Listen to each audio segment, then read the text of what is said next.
Hey guys, welcome back to the channel.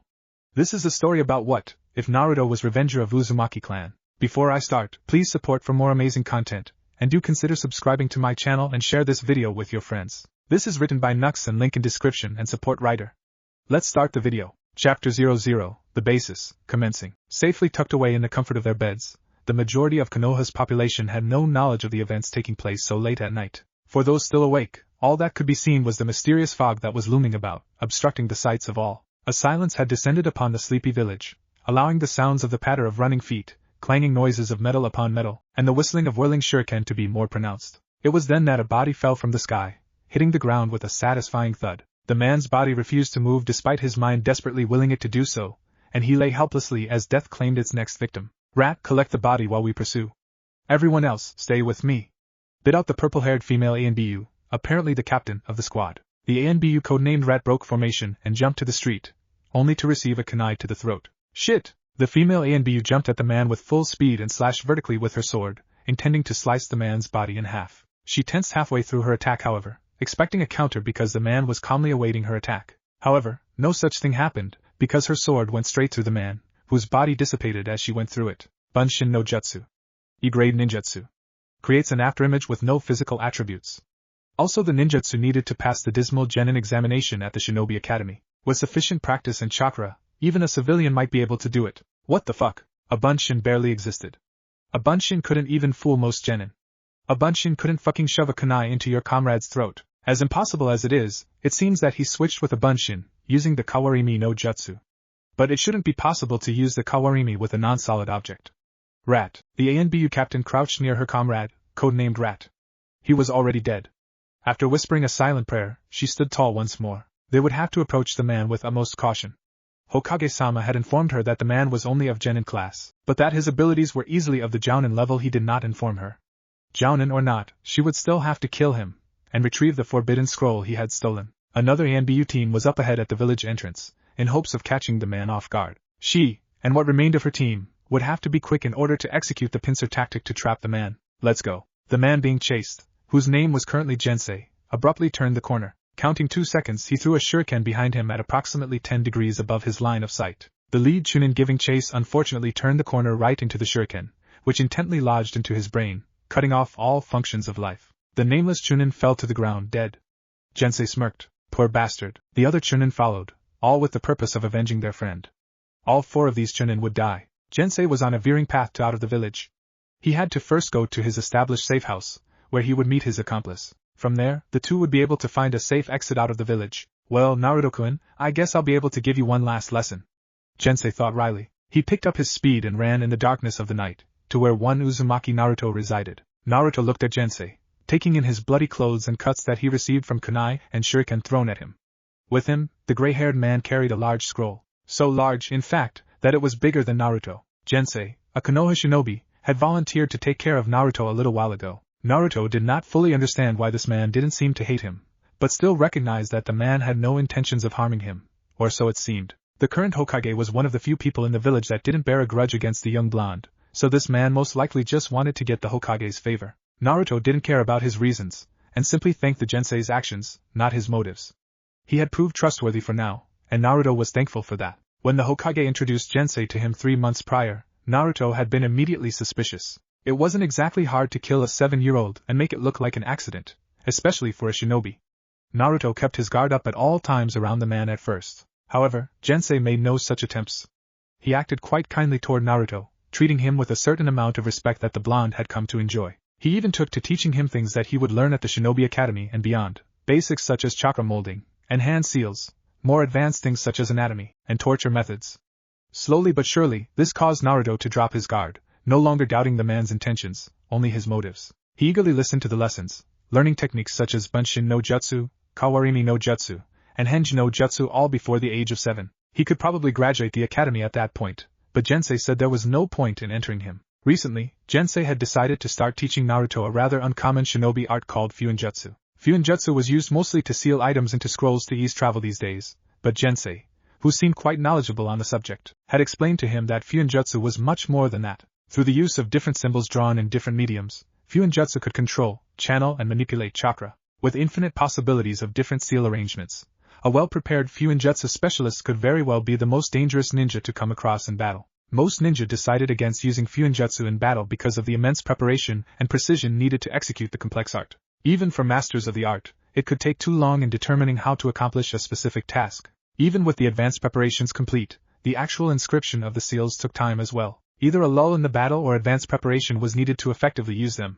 Once the initial plan has finished, the specialist would be open to enemy attacks until they could make more seals. Though it was said all too much, in a battle between shinobi, 1 second could mean the difference between life and death. It was much quicker to kill an enemy with a kunai or with a ninjutsu than it was write out an intricate seal and use it to kill an enemy, and most ninja took the easy way out. However, the idea of controlling chakra fascinated Naruto immensely. His creative and keen 7-year-old mind went over all sorts of possibilities involving Fuinjutsu that he thought no other shinobi had ever thought of. It was for this reason that Naruto had convinced Jensei to teach him whatever he could about Fuinjutsu. Normally, the old man would just teach whatever he decided was appropriate, and Naruto had listened, enraptured. "Well, kid, this'll probably be the last time you'll see me," Jensei said, chuckling lightly. Naruto was not surprised. "What do you mean, Jensei-san?" Naruto said, sounding surprised. Jensei observed him, as if sizing him up. "You're a good student, Naruto-kun. But unfortunately if I stay too long in Konoha, I'll get killed," said Jensei. "Ah, thought Naruto, I see. Killed? Why would you be killed? Konoha doesn't kill its own shinobi." Jensei eyed Naruto for a moment, still feeling slightly awed at the insight that the blonde showed. The boy was young and still prone to mistakes like any child his age, but he was the type to not make the same mistake twice. The blonde's curiosity spoke of a trained mind, and even now it showed. Naruto had obviously figured out that Jensei was not from around Konoha. It was remarkably easy for him to sneak into Konoha and pose as a genin. As a Jounin-level ninja, sneaking into the village as a civilian was an easy feat. Once there, he only had to steal the identity of a look-alike. He had found an older generation genin, and secretly watched him, learning of his habits and friends and the like. When the time was right, he struck, killing the unknowing fool, and becoming Jensei. He spent a lot of time around the Hokage, trying to get into his good graces to gather information. By befriending Naruto, he had gained the Hokage's trust and discovered the location of the scroll. He almost felt bad for betraying the old man, but it had to be done for his village, and for his revenge. Jensei came from a small shinobi village, one of many that had almost been destroyed by Konoha during the Second Great Ninja War. By the end of the war, only a shadow of the former village remained.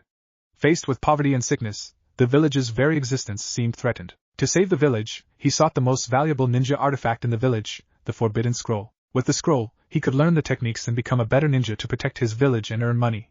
But unlike some of the other artifacts in the village, when he finished learning the techniques he could sell the scroll to another village for quite a lot of money. "Spill it, kid. How did you know I wasn't a Konoha nin?" he questioned. Naruto regarded him seriously for the first time. "Konoha doesn't try to kill its ninja for no reason." Jensei chuckled once again. "Friggin' kid is good.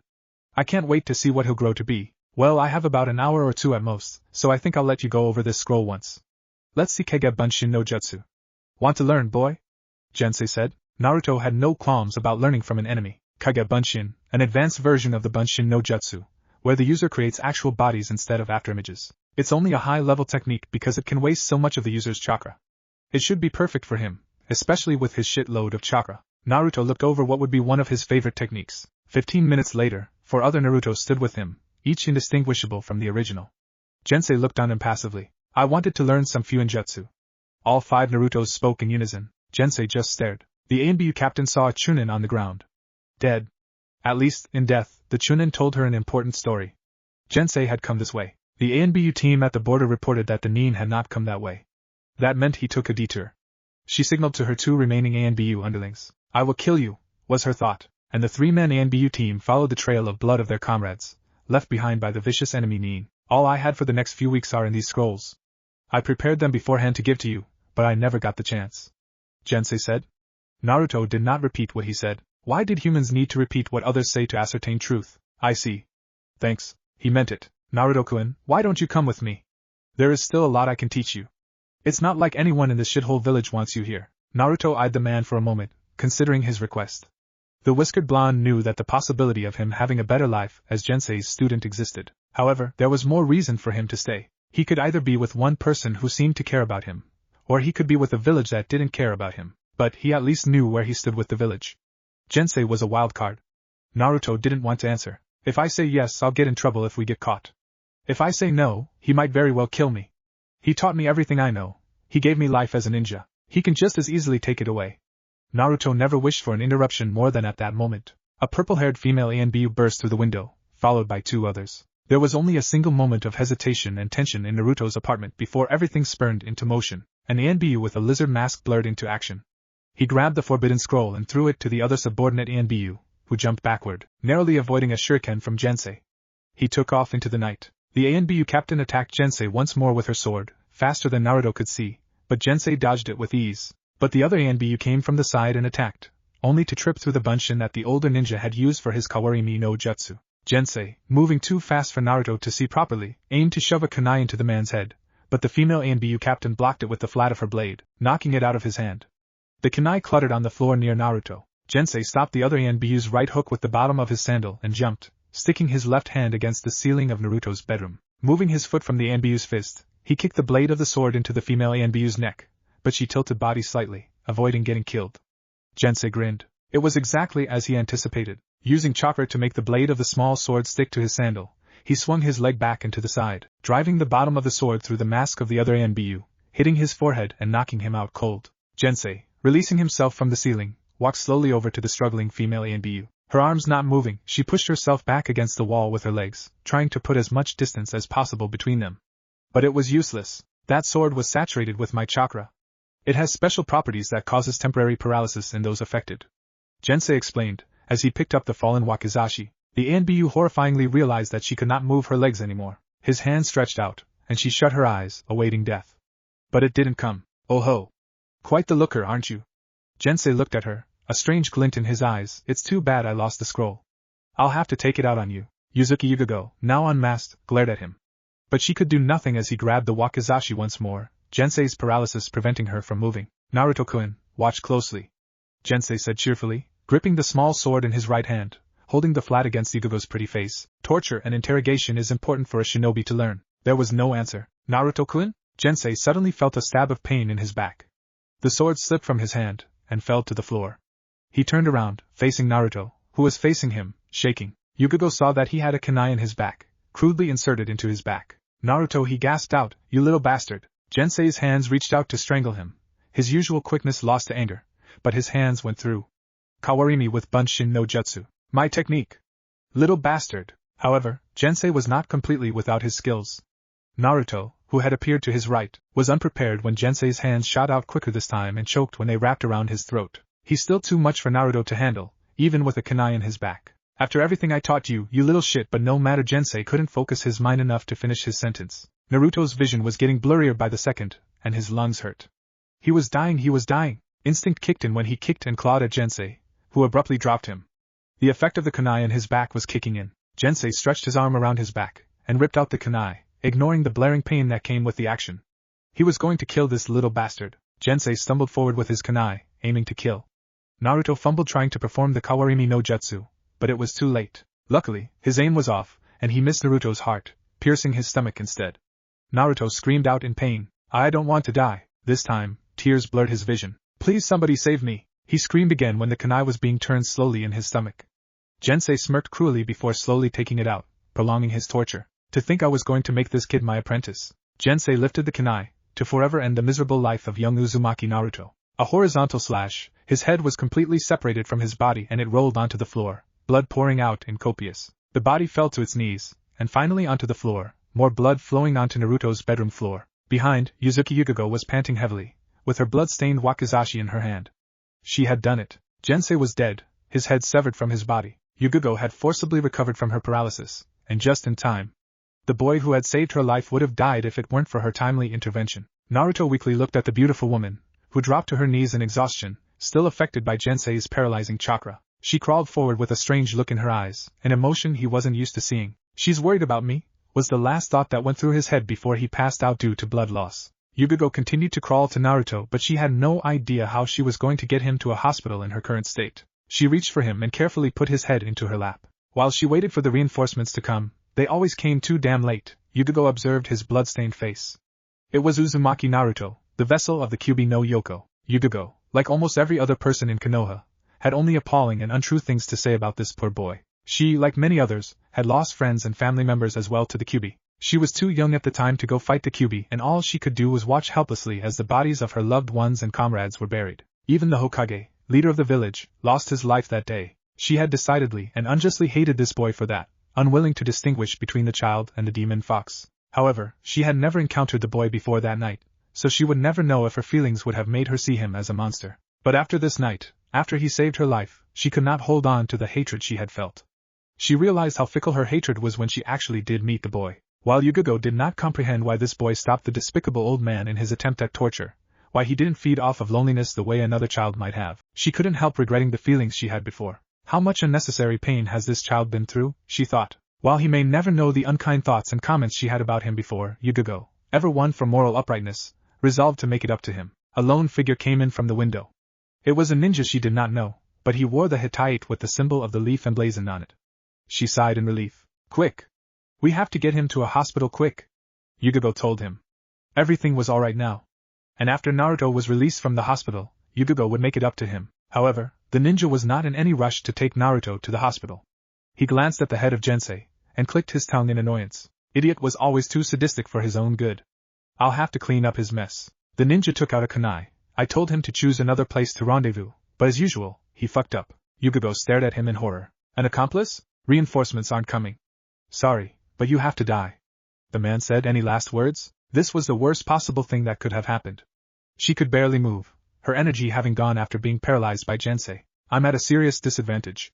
I'm tired, all I have is this wakizashi, and I can't let any harm to come to Naruto. On top of this, he has to get to the hospital soon, or he'll die.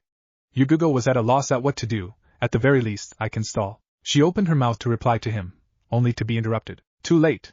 The man yelled, and he blurred in motion. No! Yugogo only saw a glint of silver, before her body slumped to the floor in relief. Her ANBU partner had woken up. Not today! He grunted, after having shoved a kunai through the man's ear. It was over. Come on, senpai, let's get you and the kid to the hospital, the ANBU said. There was a hole in his mask, but it was still intact. Naruto, Yugogo said weakly, I'm okay, save him. I order you, don't worry, Yuzuki-senpai, I'll make sure he lives. Her fatigue overcame her, and Yugogo finally slumped into blissful sleep. Her comrade picked up both of them, and after flaring out a chakra signature, sped off to the hospital, intent on saving the boy's life. Chapter 00, The Basis, terminating. Chapter 01, The Healing, commencing. Gekko Hate rubbed the back of his neck sheepishly. He didn't know what to say. It was a direct order, and he obeyed. It's okay, senpai, you don't have to owe me anything, he pleaded. The woman in front of him was bowing.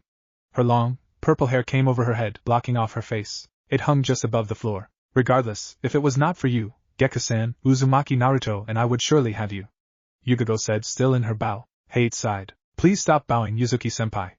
Yugogo straightened up. Truly, it's fine. I couldn't have disobeyed you even if I wanted to. You gave a direct order, remember? Besides, I couldn't let my captain die. Yugogo smiled sincerely at him. She reached into her kunai pouch and pulled out a scroll. Hate looked at it apprehensively. Sealing was a more obscure shinobi art. Anyone who could use sealing effectively would be someone to be wary of. Please take this as a token of my gratitude, Gekko-san. Yugogo held the scroll between her thumbs and index fingers, and did 3 quick hand seals. She rolled it open, and a katana popped out, as if by magic. This katana has aided me in many battles, saving my life countless times. MBU missions are very dangerous. I wish for you to keep it. It may very well save your life, Yugogo explained. Hate gingerly took the katana from her without complaint. I heard you were a budding swordsman. Maybe it will be of greater use to you than me, Gekko-san, Yugogo said. Hate, he replied, getting the feel for the katana.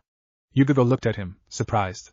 He smiled. Call me Hate. Yugogo smiled in return. Then, I must insist you call me Yugogo. Yes, Yugogo-senpai. Hate replied. Yuzuki-san. Yugogo turned. It was one of the ANBU commissioned to guard Naruto. He is awake, and Hokage-sama requests your presence. Yugogo nodded at Hate, and left with the ANBU. Naruto's eyes fluttered open suddenly, and he shot straight up out of bed. However, he quickly regretted his sudden action, as his stomach flared up in pain. He couldn't help but cough. Well, at least I know I'm alive, he muttered, rubbing his aching stomach. Naruto looked around. He was in the hospital. He spotted an ANBU at the door, regarding him silently. He moved to get out of bed, but the ANBU, who crossed 3 meters in the blink of an eye, pushed him back in. Naruto glared at him, but the ANBU was unfazed. I was ordered to not let you out of bed. Naruto got back into bed. Where is the Sandaime? He asked. The ANBU did not say anything, returning to his original position. Naruto sighed. There was no helping it, but he had more important things to think about. That woman must have saved my life. Naruto's fingers moved to his chin, as he closed his eyes in frustration. But before he could ponder about this, the Sandaime Hokage followed by the very woman that saved his life came into the room. "Ah, Naruto-kun. You're awake," said the Sandaime, looking him up and down. "Yep," was Naruto's short reply.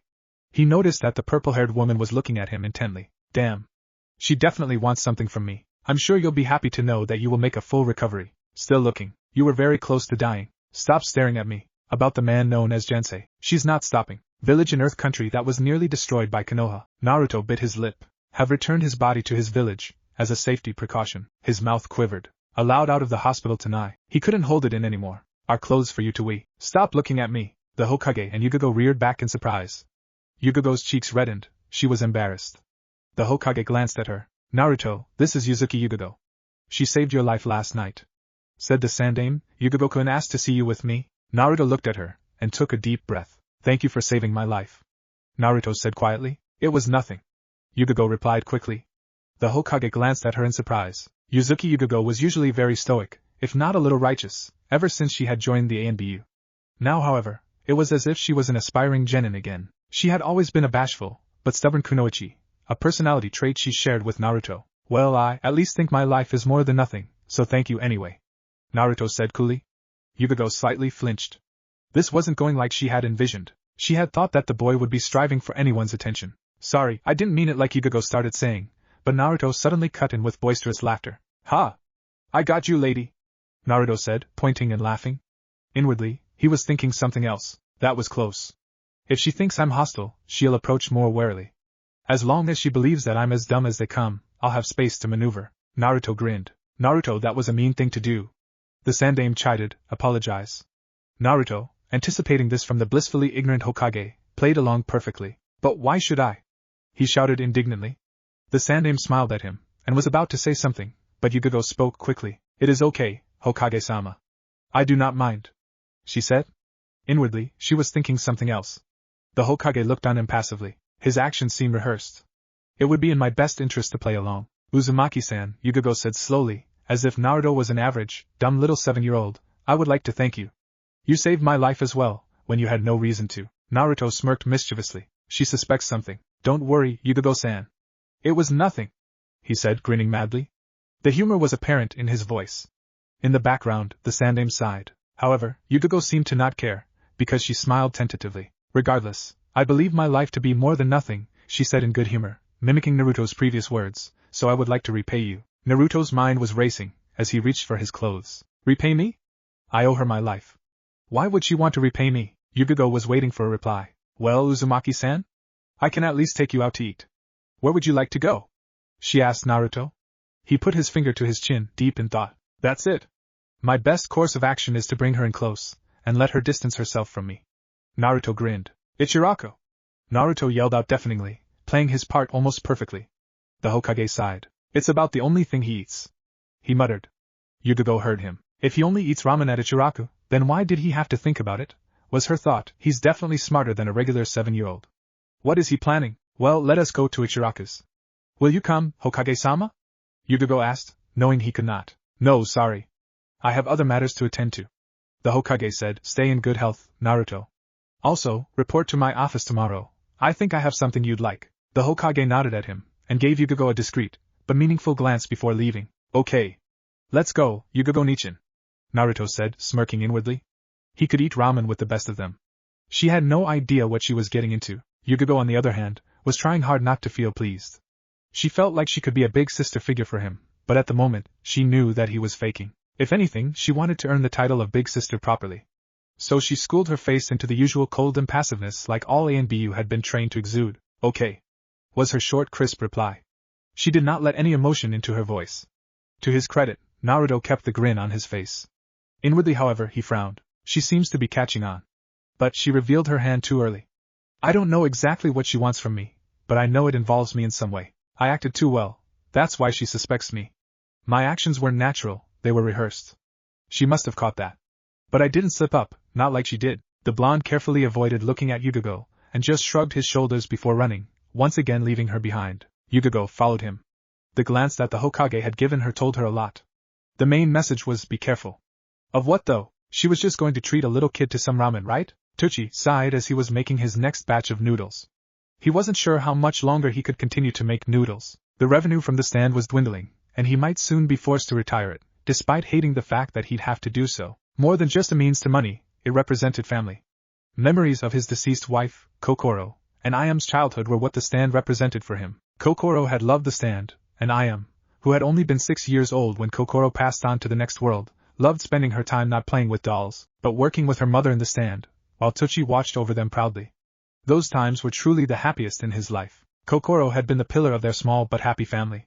However, around 7.5 years ago, it all went downhill. Ayam had fallen ill, playing in the rain with her friends. Kokoro had temporarily taken time off from Ichiraku to take care of her, and Tucci had taken over the stand at the time. His income was a bit slow, having to cover for 2 people, but when Kokoro returned it would be remedied. But alas, it was not to be. Kokoro, who had unfortunately inherited a weak immune system from her own father, had contracted an illness while nursing Ayam back to health. Tucci would have closed the stand right there and then to take care of his wife, but luckily for him, one of Kokoro's friends had taken time off of her kunoichi duties to take care of her. However, Tucci couldn't handle the massive amount of customers alone, so the numbers started dwindling. Months later, Ichiraku had lost many of its customers.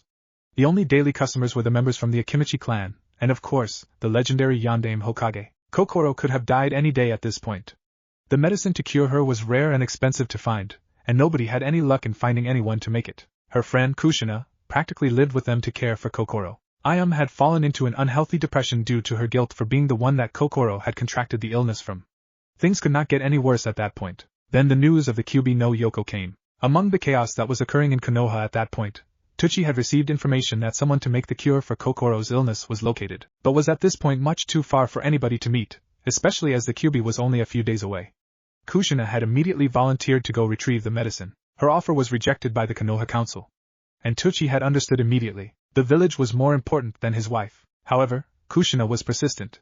The council had rejected her offer, so she decided to plead with the Yandame Hokage to let her go. He would have definitely relented, but with the Kyuubi fast approaching, his duties as a Hokage and came before any others, and he had forbidden her from going. No, were his exact words, I will go instead. The dramatics of his statement were taken away when he left and came back with the medicine in about 10 minutes, courtesy of Horatian. The council had still given him hell for doing it. Tucci couldn't thank him enough for it. Before they knew it, the day of the Kyuubi's attack came. It was Ayam's birthday, the 10th of October. Kokoro was making a miraculous recovery, and was feeling well enough to be walking around.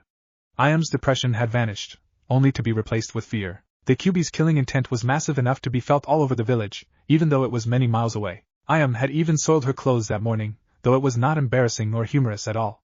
Tucci had only barely restrained himself from losing his own bladder. Kushina went into premature labor. As Tucci worked on mixing the noodles, he smiled wryly at the shocking memory. He hadn't even known Kushina was pregnant, but the weight of the Kyuubi's killing intent had cancelled her genjutsu and forced it through, and a bright blonde-haired blue-eyed baby was the result. It went without saying.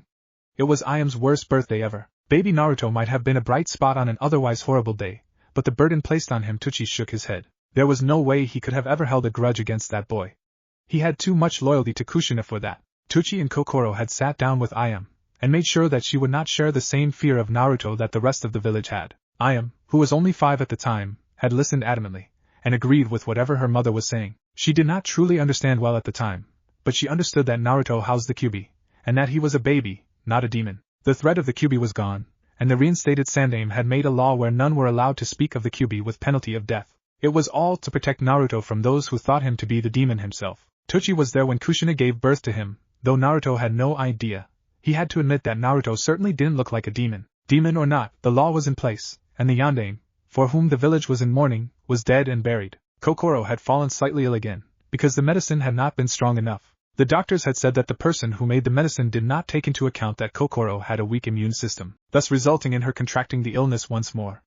Without someone to make the medicine again, both Kokoro and he knew that she would not survive. They decided not to tell Ayam or Kushina, if only to spare them the pain of knowing. It was then that Ichiraku was closed temporarily, as Tucci helped in the movement to rebuild the village. Kushina had moved to a new apartment and lived alone with Naruto.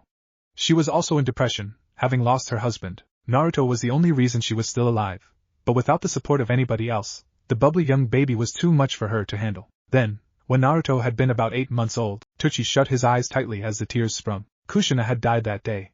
He could not believe that she would be killed so easily, even against the numerous enemies that had attacked her. But the truth was that she hadn't even fought back, having lost her will to live. Her loving secret, husband was dead, and most of her friends stopped associating with her, and her son was one of the most hated people in the entire village. Kushina had died willingly, abandoning her one and only son. Luckily, baby Naruto was in his care on that day, else he would have died alongside his mother. Uzumaki Kushina had taken the coward's way out. Kokoro died about a month after Ayam's 6th birthday. Ayam, to this day, thought that Kokoro had died because of her depression of losing her best friend. While Ayam did not exactly know how Kushina had died, she was half right. The illness had also acted up, and Kokoro was dying. Her last wish, her dying wish, was that he keep Ichiraku alive. It was a place of such happiness for her. The memories of good times there were the most priceless. The times when it was just him, Kokoro, and Ayam, and sometimes Kushina would come with her husband, which was a deep secret that only a few knew. This was before the stand became popular.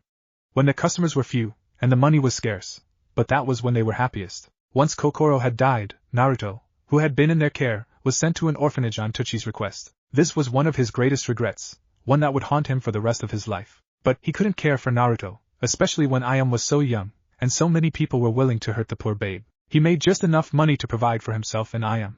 Taking care of young Naruto would ensure that he would not survive. He couldn't ask anyone else for any money, not when the charisma of the village was in shambles. Many shinobi had died in the attack. Civilians were being asked to do some jobs that shinobi would normally do. Tuchi knew, no matter how much he denied it, that by sending Naruto to an orphanage he had destroyed the boy's chances of having a happy childhood. Ayam had even questioned why he couldn't keep Naruto, but he had lied to her, not wanting to admit it.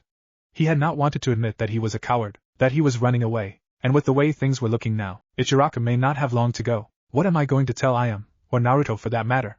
What would you think of me, Kokoro? Tuchi sighed wearily. He couldn't stall much longer. Sooner or later, he'd have to tell them. Yugogo stared, and stared, and stared some more. Her fingers trembled. One of her eyes twitched. She was biting her lips. This brat, was what she was thinking. How such a small child could pack away so much ramen was beyond her. He had just eaten the equivalent of a C-rank mission pay, in one sitting. The chef, whose name she learned was Tuchi, grinned at her. Yugogo understood.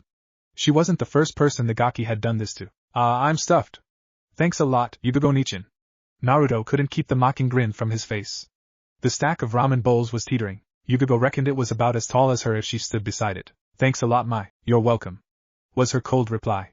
She didn't have to force herself to keep a frosty tone. She wanted to strangle the kid. This was his plan. He was going to eat away all of her money. Well, it isn't going to work. I'm going to be part of your life whether you like it or not, Naruto-kun. Yugogo was adamantly thinking. Naruto was thinking something else, something more devious. Just one more push, and she'll think twice before trying to mess with my life. Naruto put his hands behind his head. We should do this again, Yugogo Nichin, he exclaimed, grinning widely. Yugogo regarded him with a small smile on her face. He looks cute. In a fake, devious, sort of way, of course. Yes, we should. It was fun. Naruto's grin slipped very slightly, but Yugogo caught it. Yugogo smirked inwardly. Got you. Actually, I think I want another bowl. Tuchiaken. Beef ramen. Naruto said, even though he could barely eat anymore. Coming right up. Tuchi grinned. If Naruto keeps bringing people like this, he thought jokingly, maybe I'll be able to keep the stand. Yugogo held back her glare. The kid was going to eat until he puked. Silently, Yugogo took a scroll out of her kunai pouch. Naruto watched her curiously. She bit her thumb, drawing blood, and rolled open the scroll. Naruto saw a 4-column array. With her blood, she made a circle and drew a pull seal inside of it while focusing a little chakra for a sacrifice. Immediately feeling the slight pull in her brain, Yugogo concentrated her chakra to the right amount and made a tiger hand seal. In a small poof, money popped out. Naruto was flabbergasted. Fuinjutsu. Yugogo placed the money on the counter. This should be enough for the meal, Yugogo said indifferently. She noted the shocked look on Naruto's face. Looks like he's interested in Fuinjutsu. Shaking his head, Naruto said his graces once more before digging in feverishly. As if he hadn't eaten a stack of ramen earlier, itadakimasu. As he was eating, Naruto felt a pair of arms encircle him, and felt another cheek rub into his own whiskered one. Good evening, Naruto-chan. Naruto quickly swallowed the noodles hanging from his mouth before protesting. Get off, I am Michin. When he looked back on the day, he thought that it had been a bad idea on his part to swallow the noodles so quickly. I am backed off, pouting. TCH, so mean? Smiling at Yugogo, she entered the stand, greeting her father and dropping off her school bag, before pulling up a chair and sitting across from Naruto. Ayam sighed as she propped her elbows on the counter and placed her head in her hands, leaning forward on the counter. She looked at Naruto. You're so lucky, Naruto-chan. I bet Ninja Academy will be so much more fun than regular school. Today was so boring. Naruto did not reply. He was sure that more than words would come out of his mouth if he did. Anyway, where were you these past 3 days? Why do you look so green? Ayam said, backing away looking at Naruto's face. GRK. Naruto, in response, jumped from his stool and ran to the nearest alley. Yugogo followed after him, if only to mock him. After emptying the contents of his stomach into a dumpster, Naruto bent over breathing. Yuck, I hate the taste of vomit. Yugogo, who was unfazed at the sight of vomit, grinned viciously. Maybe you would like another bowl to take away the bad taste? Naruto bent over the dumpster again. Yugogo kept grinning. That'll teach him. Naruto walked back looking much better, but he was disgruntled. Yugogo had an amused look on her face, no doubt finding humor in Naruto's misery. Eh? What's wrong, FanFiction? Naruto questioned, having caught sight of her tearing eyes. Naruto too sang the stand. Ayam choked out, tears falling fresh from her eyes. He wants to close. No way. Naruto slowly turned to Tsuchi. This couldn't be happening. How could he? This is the one true place he could call home. Why? Do you need money? Is it all the free meals you gave me? You don't have to give me any more free meals. I'll give you money. Why? Naruto was getting hysterical. Tears were threatening to spill. Yugogo looked at him, surprised. The boy was very resilient from what she had seen so far. Why was he breaking down so quickly after hearing this news? He must really love his ramen, was her thought. But as Yugogo saw the seriousness of the situation, she didn't think it was so funny. Naruto, I'm sorry. Really? But I can't afford to keep it, was all Tsuchi could say. Naruto immediately felt worse. Tsuchiakan, he can't afford to keep it. If he does, then what will happen if he goes bankrupt? What will become of FanFiction? Naruto thought sadly, am I being selfish? Why should he keep the stand for my sake, when he and his daughter would suffer? Naruto couldn't stop the tears from rolling down his cheeks. Yugogo silently watched. To-san. Kazun's memory. Her wish. Ayam wailed. Tsuchi wrapped her up in a comforting hug. Naruto couldn't help but turn away, sadly. FanFiction. Naruto didn't mind the tears that were falling to the ground. As much as he thought of Tsuchi and Ayam as his family, he knew that the bond between blood families was much greater still. But a comforting hug wouldn't hurt. Right now, his only salvation was his tears. Each drop carried within it a little bit of his sadness. It would take many more tears before he felt better. Yugogo watched Naruto, noticing the tears. Is he crying for them, or for himself? Or maybe both? Yugogo thought that he could use a hug, but her body refused to move. Would he appreciate her hugging him, or would he resent it? The boy didn't seem to like outsiders, and she was exactly that. But he really looked like he could use a hug. She didn't move to comfort the boy. She just stood, silently watching, not letting any emotions out like the ANBU she was. The Sandaime Hokage watched the events unfold from far away, perched on the rooftops, observing silently and undetected. It seems, Yugogo-kun, being a big sister for Naruto will not be so easy. The Sandaime knew that ANBU was supposed to kill the heart of the shinobi in order to make them perfect, and that Yugogo had refused to let her heart be killed. But it seemed that the ANBU had more influence on her than she thought. Being a part of Naruto's life is not easy. Naruto only truly lets people into his life if he trusts them. While it may make life tougher for him, he hasn't exactly had anyone to teach him, considering the indifference he has felt from almost everyone around him. The Sandaime sighed. He had made the law in hopes that Naruto's life could be a bit happier, among other things, but he could not force the village populace to accept and acknowledge him. The aging Hokage sadly watched as Naruto suddenly ran away from the stand, his sorrow sprinkling the ground in the form of tears. Naruto thought that he had no idea, but the Sandaime knew of Naruto's cleverly hidden genius. But the Sandaime understood where Naruto didn't. That genius did nothing against human emotions. As hard as ninja tried, emotions could not be destroyed, only contained. Naruto, while a genius in his own right, was also a 7-year-old boy. He'll come to terms with it, and will be all that much stronger for it, the Sandaime confidently thought. Turning his gaze upon Yugogo once more, he noticed that she watched Naruto run away with a confused look on her face. The Hokage could understand her confusion through experience of dealing with this many times before. As much as she wanted to comfort the boy, she found that she could not move. The ANBU didn't exactly promote closeness. Yugogo was unique in that attribute. This will not end so badly, I think, thought the Sandaime. This might be exactly what they needed to feel to heal. Yugogo had been following Naruto the whole night. This time, however, she did not follow. Chapter 1.5, Interlude, Ayam's Pet, commencing. It was currently the month of January, and the chilly season of winter had invaded Konoha, leaving none safe from its frosty touch, whether young or old, civilian or shinobi. However, despite the cold, Konoha did not often see snow.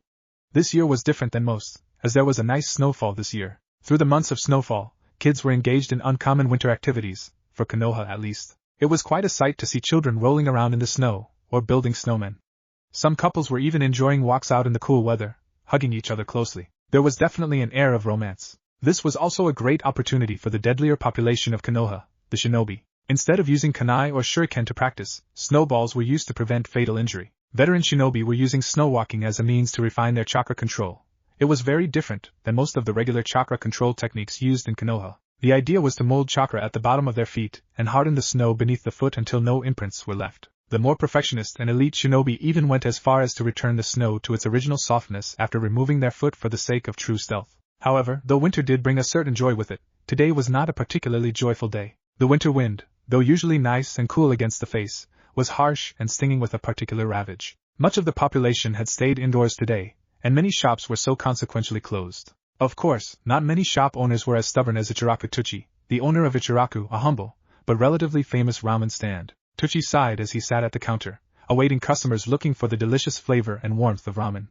There was no one but him in the stand at the moment. The day had brought precious few customers. In fact, only the ninjas who were brave enough to weather the weather had come. Ayam, who was 8 years old at the moment, was in her room. She had fervently told her father to stay away. Tuchi couldn't help but grin. As sneaky as Ayam tried to be, she was only 8 years old. It was quite obvious that she was hiding something from him. May I ask what is so funny? Tuchi jerked in surprise. He looked into the waiting eyes and wry smile of the Sandaime Hokage. Hokage-sama. Welcome. Sorry to keep you waiting, what can I get you? Tuchi said, feeling a little embarrassed that he had been caught so unfocused. A miso ramen, if you will, Tuchi-san. The Hokage said, smiling pleasantly. Coming right up. Tuchi went on making the ramen with a practiced speed, and the Hokage has his warm miso ramen within minutes. Thank you, said the old man, placing money on the counter after grabbing the bowl of steaming noodles. It is much too cold today, wouldn't you agree? Tuchi nodded, seated once more. Yes. The unexpected snowfall brought me a lot of business, but nobody wants to leave their homes today. Tuchi responded, You're the first in a while, Hokage-sama. The Hokage swallowed the food in his mouth before responding, Well, despite the slow day, I'm sure you must have had a funny thought or you would not have been grinning so. Tuchi grinned again. Oh, I was just thinking about Ayam, he replied. Where is little Ayam? I was wondering why I didn't hear her delightful voice upon entering the shop. The Hokage asked, drinking the last of his ramen. She's locked herself in her room. Tuchi replied, smiling. Not before telling me that I was not allowed in under any circumstances. The Hokage gave him an inquiring look. For the past week, she's been hiding away in her room most of the time. She always asks to eat in her room, and is eating more food than she usually would, and she goes to take a shower, while coming out looking like she hasn't showered at all. I'm sure it is quite obvious what she's trying to hide from me. Tuchi said. The Hokage chuckled. I must say, she's a lovely girl. I'm afraid that not many girls her age would be able to bear the responsibility of taking in a stray and making it her pet, he replied. Do you know what it is yet? Tuchi shook his head. I'm not sure, but I believe it to be a cat. If not, then a very quiet dog. Ayam has enough sense not to take in something dangerous. Tuchi said. Most parents would make their children get rid of such pets. The Hokage said. That's a testament to your great parenting skills. Well, she'll have to let it go eventually. Tuchi said gruffly, not used to being praised so easily by the Hokage. I think I'll let her keep it until the snow dries up. I hope the creature isn't sick or infected, said the Hokage, worriedly. He looked at the bowl of ramen he had just consumed. Tuchi let out a sharp laugh. Don't worry, Hokage-sama, I haven't let Ayam near the food. Tuchi said anyway, I don't think I'll confront her about it, unless it becomes trouble. I'm glad, Tuchi-san. The smiles of the children must be cherished. It is their happiness that keeps these old bones going. The Hokage said. Well, I must be off. The work of a Hokage never ends, I'm afraid. The Sandaime said sadly. Tuchi nodded. Well, thank you for coming, Hokage-sama. Tuchi said. Please pass on my greetings to Ayam-chan. Take care. After the Hokage left, Tuchi decided it was a good time as any to close up for the day.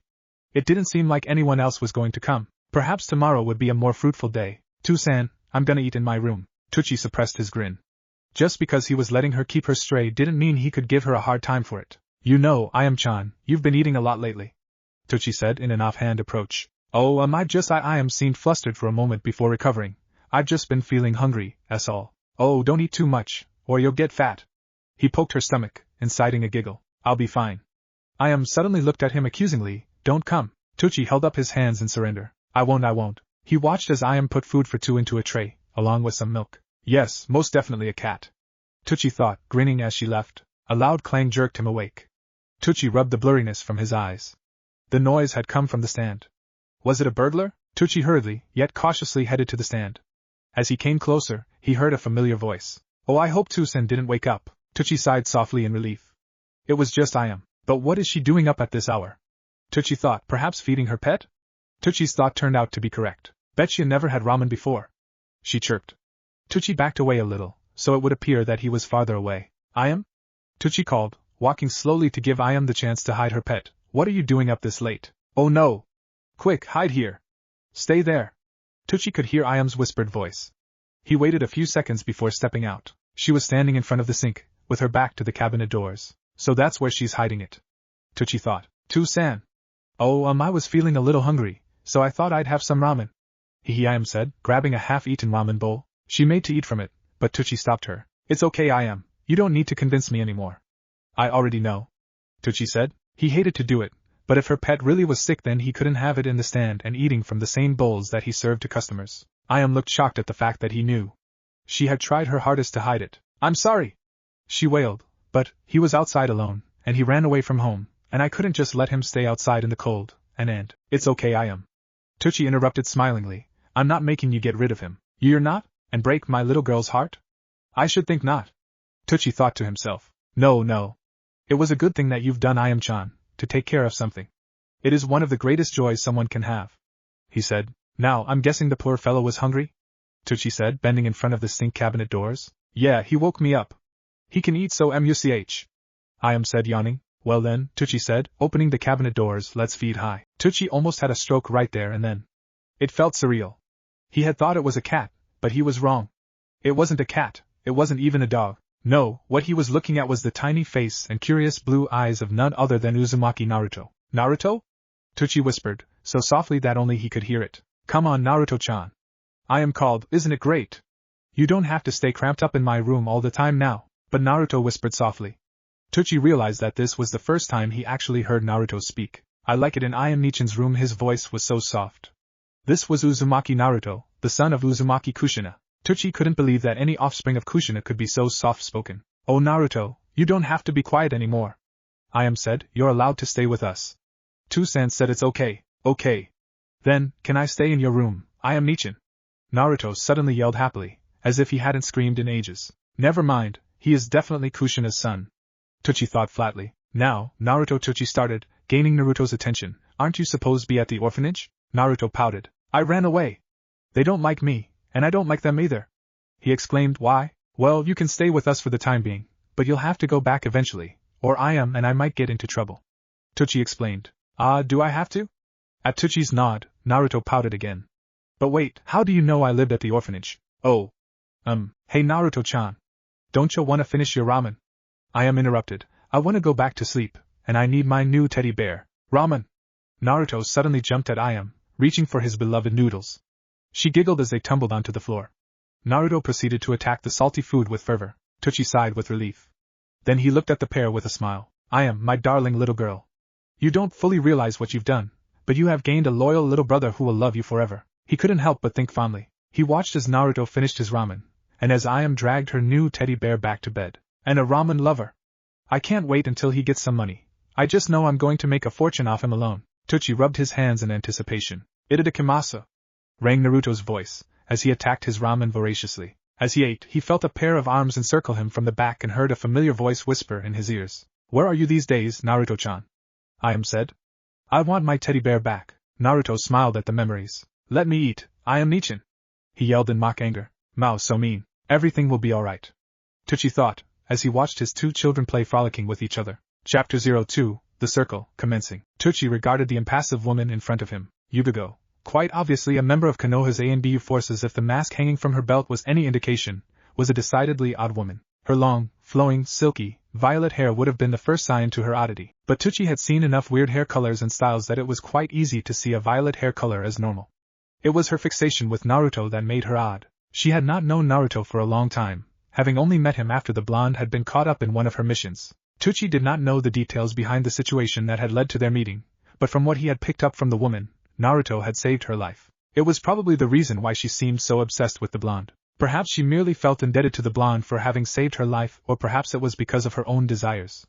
Maybe it was a mixture of both. Whatever it was that drove Yuzuki Yugigo's ambition to be a part of Naruto's life, it was also what made her stand in front of him. You want to what? I'm going to be off duty for quite a while, Yugigo told him, and it seems that you are losing customers. What? The reason why you cannot afford the stand, Yugigo continued, has nothing to do with the food, and more to do with the volume of customers you receive. Because only yourself and your daughter work here, You cannot possibly manage the customers that come to your stand all by yourselves, and that's why you've been losing customers. My solution will work, Yugogo told him. Tucci regarded her for a moment before replying. I can't afford to pay you for advertising, he said. I don't have the funds for another employee. I don't need money.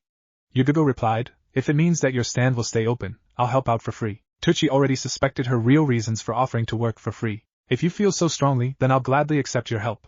Tucci told her, I can swallow my pride if it means that I'll be able to support my family. But what are your real reasons for doing this? Tucci asked, surprising Yugogo with this question. She didn't reply immediately, obviously rushing to think of an answer. I can't just stand by and let this stand go out of business, Yugogo told him. Tucci shook his head. Is it for Naruto? He continued, ignoring Yugogo's obvious lie. Yugogo didn't reply, causing Tucci to sigh. Listen. I don't know your reasons for wanting to help Naruto, but if you're really sincere about helping him, you had better prepare yourself to be an active part of his life. Tucci told her, Naruto doesn't trust easy. He was raised that way. Yugogo hesitated. I don't know how to. Naruto's exceptionally curious. Tucci told her, he'll question everything, and it's probably why he's so intelligent at such a young age. It won't be easy, but if you keep trying, if you let him know your true intentions through your actions, you can do it. Yugogo didn't say anything, but you'll never get anywhere if you don't open up to him. You can't expect it to be a one-sided thing, not with Naruto. He's not like other children, he's not going to trust you if you don't give him any reason to. Tucci said. Yugogo regarded him for a moment before replying. Why are you telling me this? Tucci fell silent for a minute, thinking of his own reasons. Naruto, despite how much he got along with Ayame, needed more people he could trust in, confide in. Tucci knew how much Ayame meant to the blonde, but Ayame was far from being a shinobi, and Naruto was definitely going to be one. He needed someone else, someone with whom he could relate. I'm doing it for him, Tucci told her, putting it simply but not elaborating. When Yugogo didn't reply, Tucci just sighed. Look, I'm trying to help you here. The only advice I can give you is to not try to hide your objective from him. Tucci told her, he'll only trust you less. It's up to you to follow it. The two of them just stared at each, gazes locked as they each pondered the course of action that the woman would take. Yugogo was the first to break eye contact, gazing at the floor in deep thought. The Sandaime Hokage looked at the sheets in front of him. That man had infiltrated Konoha and lived here for so long. Were the defenses of the village so despicable? Gensei had been a genin from one of the older generations, one of those failures that hadn't made it to Chunin. The Sandaime didn't know him at all, but then again there were many shinobi that the Hokage didn't know personally. Apparently, the real Gensei had looked very similar to the man that had been impersonating him for so long. The impersonator had snuck in as a civilian needing a job. It was as is that he watched his look-alike from afar, learning personality traits and the like, and the civilian disappeared around the same time as the real Gensei had been sent on a mission. It was a seemingly easy C-class mission with his two teammates. It was assumed that the impersonator had decided to use this chance to strike. After the mission was accomplished, on the way back, he had killed all three members of the team, got rid of the body of the real Gensei, and brought the bodies of his two dead teammates all the way back to Konoha. And the story from there was of basic infiltration, but there was evidence of an accomplice. And there could be more. Something must be done, thought the Sandaime, grimly. Yugogo headed straight towards Naruto's apartment, already cleaned and rebuilt after the whole fiasco had gone down. It had been only a few hours since she had spoken with Tucci, and the Anbu Kunoichi had done some deep thinking about exactly what she wanted with the blonde Jinchuriki. It wasn't the first time that someone had saved her life, and she hadn't been so adamant about involving herself in their lives. Granted, Naruto wasn't exactly a ninja, but in the end it amounted to the same. That meant that she wanted something more than just repaying the life debt that she felt she owed the blonde. Yugogo took a deep breath before knocking on the front door. When she heard the shuffling of feet, likely Naruto's, the violet-haired woman could feel her heartbeat quicken. Nervousness attacked her, but Yugogo's mind was set. She wasn't about to falter now. The door creaked open, and Naruto stood inside, regarding her with no small amount of surprise. Yugogo-san, Naruto said softly, pausing for a moment. The two of them watched each other, the blonde uncertain of what the woman wanted and she uncertain of what he was thinking. What are you doing here? Naruto asked. Yugogo took a deep breath again. I wish to speak with you, Uzumaki-san. Yugogo told him, her voice unwavering. May I come in? Naruto looked at her with suspicion, but backed away nonetheless, granting her entrance into his small apartment. Yugogo stepped beyond the threshold, going inside past the blonde. Naruto shut the door behind her as she slipped off her sandals. Come on, Naruto muttered, walking past her into the main room. Let's grab a seat or something. Following him, Yugogo sat down beside him on his sofa. Naruto's apartment was quite small, a single room with an attached kitchen, bathroom, and bedroom. The blonde had all the necessary furniture, rugs, dining table, sofa, and a television, but not much else. She noticed a shelf in the corner of the room, full of books and scrolls, and a few plants here and there, but apart from that it was barren. An apartment that could house one or two persons. Well, was there something you wanted to talk about?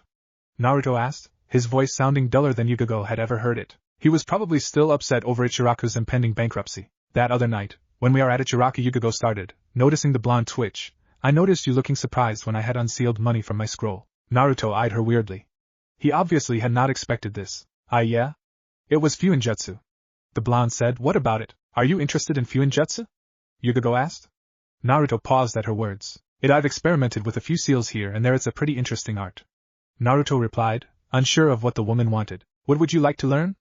Yugogo asked, dropping the bomb without any subtlety as all. Naruto eyed her with a surprised look on his face. Learn Fuin, you want to teach me? Naruto asked her, flabbergasted. Why? Yugogo bit her lip, hesitating for only a moment, but remembering Tuchi's advice, she powered on. There are a lot of reasons, and I don't think I know them all myself. Yugogo told him truthfully, you saved my life that night, and I do feel indebted, but it's more than that. I grew up as an only child, and my parents decided to not have another child. Yugogo told him truthfully, I've always wanted to have a sibling, someone to whom I could be a big sister. Naruto watched her with bewilderment, understanding what but uncomprehending why of what she was trying to tell him. I thought that perhaps, because the opportunity presented itself, maybe there can be more to us. Yugogo finished awkwardly. As Yugogo waited silently for him to speak, Naruto opened and closed his mouth a few times before replying. So you're saying that you want to be my big sister? Naruto asked, speaking clumsily. Yugogo didn't reply, only ducking her head slightly at Naruto's incredulous gaze. Naruto just gaped at her, disbelieving what she had told him. The two sat in silence as Naruto tried to get his mind around her request. Yugogo trembled nervously for a moment. She may have been Anbu, a cold and collected kunoichi of Konoha, but she had just told the blonde something personal, something that could have been considered a weakness. I understand if Yugogo started, but Naruto cut her off. If you're really sure, Naruto said, I guess there's no harm in trying. It was Yugogo's turn to look at him with disbelief, having expected him to refuse to have anything to do with her. If anything, Yugogo looked hopeful. Then Yugogo said, trailing off. Naruto just shrugged, and an awkward silence befell upon the two. They sat quite uncomfortably on Naruto's couch, and it wasn't until Yugogo remembered her original offer that someone spoke. Well, how about we talk about Fuinjutsu? The woman suggested to the blonde, giving him a hesitant smile. Naruto couldn't help but be excited. Sure, he didn't trust her, not so immediately, but he felt her sincerity. It wasn't like the feigned consideration that Jensei had exuded. He could feel that she was putting forth her feelings, putting some of her trust in him. Other than Naruto didn't really have anyone he could trust in. Maybe, he thought, I can give it another shot. Naruto had already explained to Yugogo whatever he knew about the what's of Fuinjutsu, and demonstrated the basic sealing and unsealing method that was popular amongst shinobi that bothered to use Fuinjutsu, the sealing of physical objects. In Naruto's case, he used a kunai. While he had been extremely saddened that Ichiraku was facing bankruptcy, he hadn't exactly sat around and just cried all day. Granted, he was moping around, but that didn't stop him from reading up on the Fuinjutsu scrolls that Jensei had left him before his unfortunate, or fortunate, demise. That was an excellent demonstration of the basis of sealing techniques. Yugogo started, her voice sounding brighter than usual. Now, I want you to forget everything about what you just did, because it is useless. What dash? Yugogo smiled at the disbelieving and flustered look on his face. You'll notice that most seals require a complex stream of special symbols ordered in exactly the right place. That makes even the simplest of things, like sealing a kunai, a lengthy task. This is the reason that most shinobi all over the world do not bother with Fuinjutsu. However, it is little known that there is another method. Yugogo began explaining. There is one symbol amongst the millions that can be used in almost every seal that someone makes. That symbol is the circle. Yugogo paused for a moment, looking at Naruto seriously. The Yondaime Hokage discovered this not too long before he died. This is a very well-kept Konoha secret. Even here there are only but a select few who know. I trust you won't reveal it to anyone? Her voice suddenly took a foreboding tone. Got it. Naruto said, slightly shaken. This is important, he thought. A circle represents eternity. For example, when looking at a square you can easily pick an edge to start at, and that same edge will be where you end at when tracing it. When you look at a circle, there is no specific starting point, and no specific ending point. Do you understand? Naruto nodded in affirmation. There was no beginning, there was no end. In common Fuinjutsu, circles were rarely used because of that philosophy. If there is no end, then will not our energy diminish endlessly, until we ourselves meet our end? And it was true, because their chakra would be drained until there was nothing left. That was the common outcome when someone attempted using circles. But the Yondaime used the same thought pattern, and completely, and secretly, turned Fuinjutsu on its heels. Yugogo explained further. Furthermore, there is the paradox of no beginning and no end. Everything must begin, and everything must end. That is life. Circles must be drawn, and wherever they begin, that is where they must end. In the end, eternity is just a word, it cannot exist in real life. Now, relating this to common Fuinjutsu, In order for the control symbol, I'm assuming you know what that is. Yugogo interrupted herself. Naruto nodded once more. It's the most important part of any seal. The seal requires the control symbol in order to function. Naruto explained. Correct. Yugogo said, but it's also the weakest symbol in a seal. It is not self-supporting, and the only way it will survive is with the support of the other symbols which are more powerful. However, include no control symbol, and the seal will just fall apart. The idea is very much like chakra control. Now, as I was saying, in order for the control symbol to function, it needs the support of the other symbols in the seal. They provide the power, and the control directs it accordingly. Thus, the seal will work for as long as there is chakra in the system. Now, in the style of Fuinjutsu that I am teaching you, the only symbols used are the control symbol and circle. But there's one very important question: how are circles used? Naruto waited for Yugogo to answer, but realized that she was waiting for him to answer. He racked his brain for a suitable answer, and he got it. Eternity does exist in real life, and it's not even a circle. Naruto said, realizing what Yugogo was trying to tell him. Oh? And what is it? Yugogo asked, smirking back at him. Time. When you think about it, there was no way that time can begin. If we say time began, then what was before time? Only more time. And even after we die, time will continue to exist. But time isn't circular, because it doesn't overlap itself. It will continue on forever. Naruto said confidently. His confidence only went up when Yugogo smiled. Almost. Time is not the perfect example, but it will suffice. Now, ignoring the fact that time does not operate in a circular pattern, we can still explain eternity through it. When looking at time, you can see that time that has passed by no longer exists. What was once this minute, is now 1 minute ago. That 1 minute existed, but is no longer accessible, meaning that from now on, it does not exist nor will it ever exist again. Do you understand? Yugogo looked at him. Naruto frowned in concentration. Yugogo smiled at his plight. This theory was extremely difficult to grasp for most adults, let alone a 7-year-old child. But if time isn't circular, then how can we use circles and seals? Naruto asked. This is extremely difficult, Uzumaki-san. Perhaps we should just leave the theory until you are older, and just skip to the application.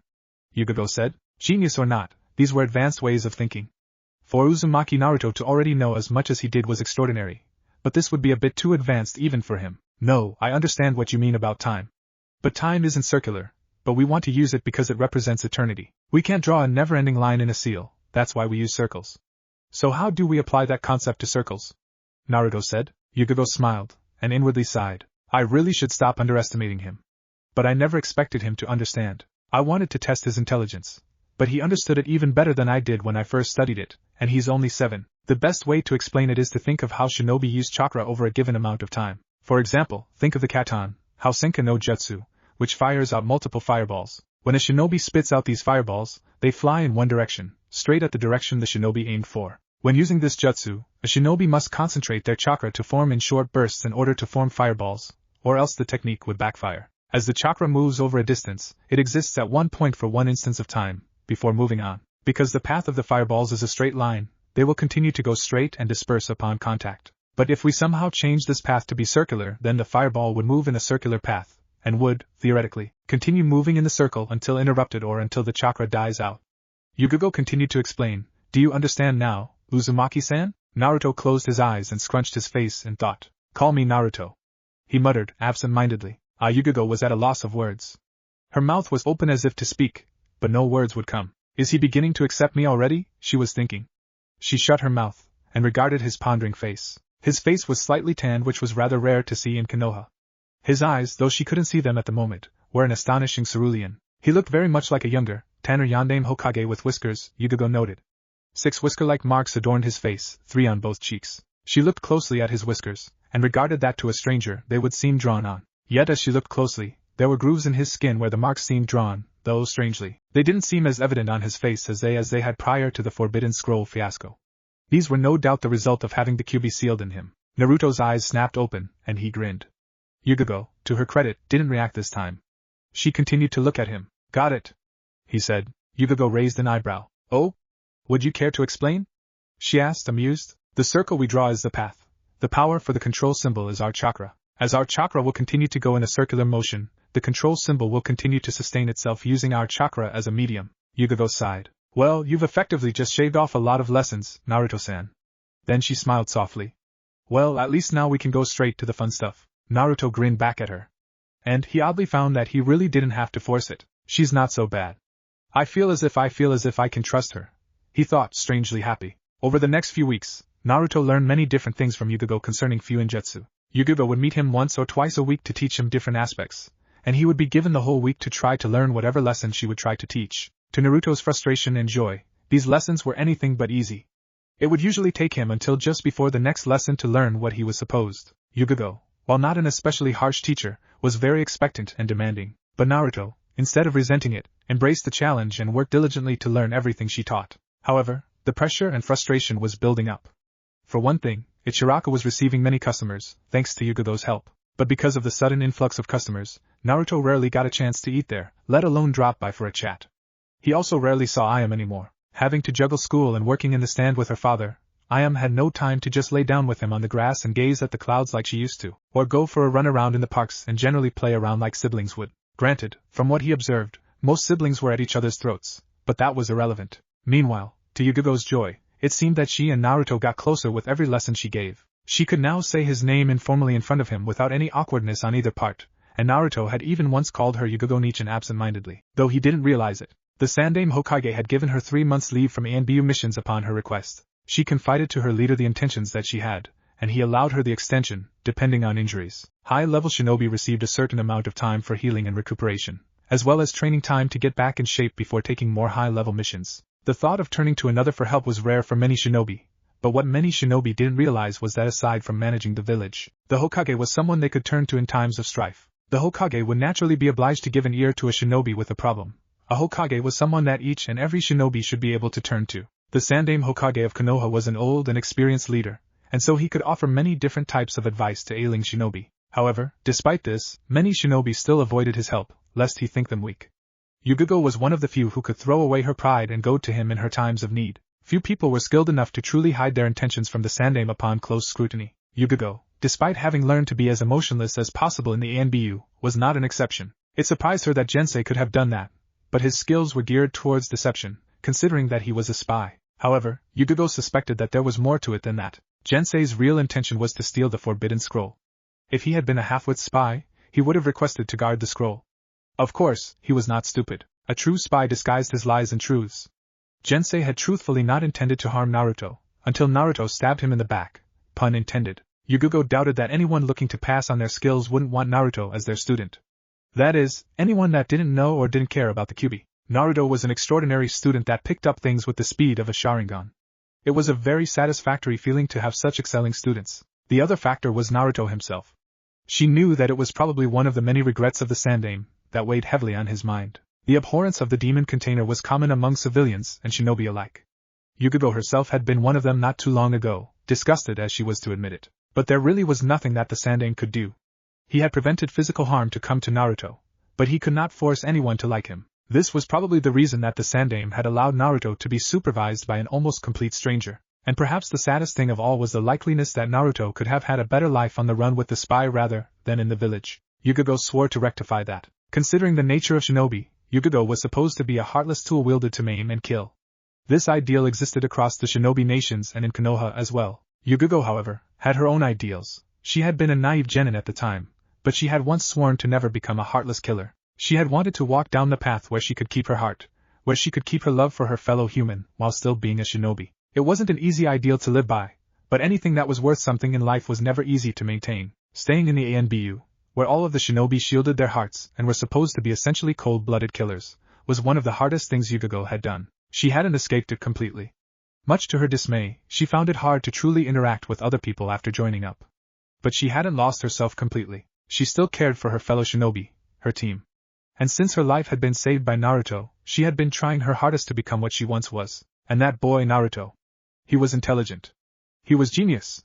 The rate at which he picked up Fuinjutsu was nothing short of miraculous. Yugogo herself was considered to be a genius at the art, within special circles, of course, and even she couldn't hold a candle to some of the legendary shinobi, such as the legendary 3, Tsunade, Jiraiya, and Orochimaru, and of course, the Yondaime Hokage. Naruto was half her age when she first started picking up Fuinjutsu, and she was sure that given a few years, he would be at a level beyond even her. Yugogo wasn't sure if the boy was made for the art, or if the art was made for the boy.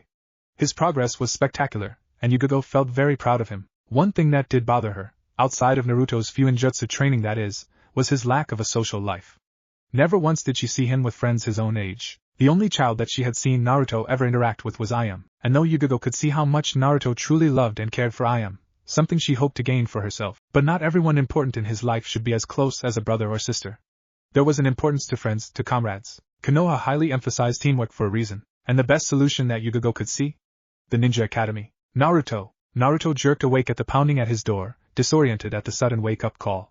Shaking the sleep away, Naruto rushed to the door, still being pounded upon by Ayame. When he opened it, a teary-eyed Ayame rushed at him and gathered him into a desperate hug, surprising the blonde. Ayame-chan? You have to come quick!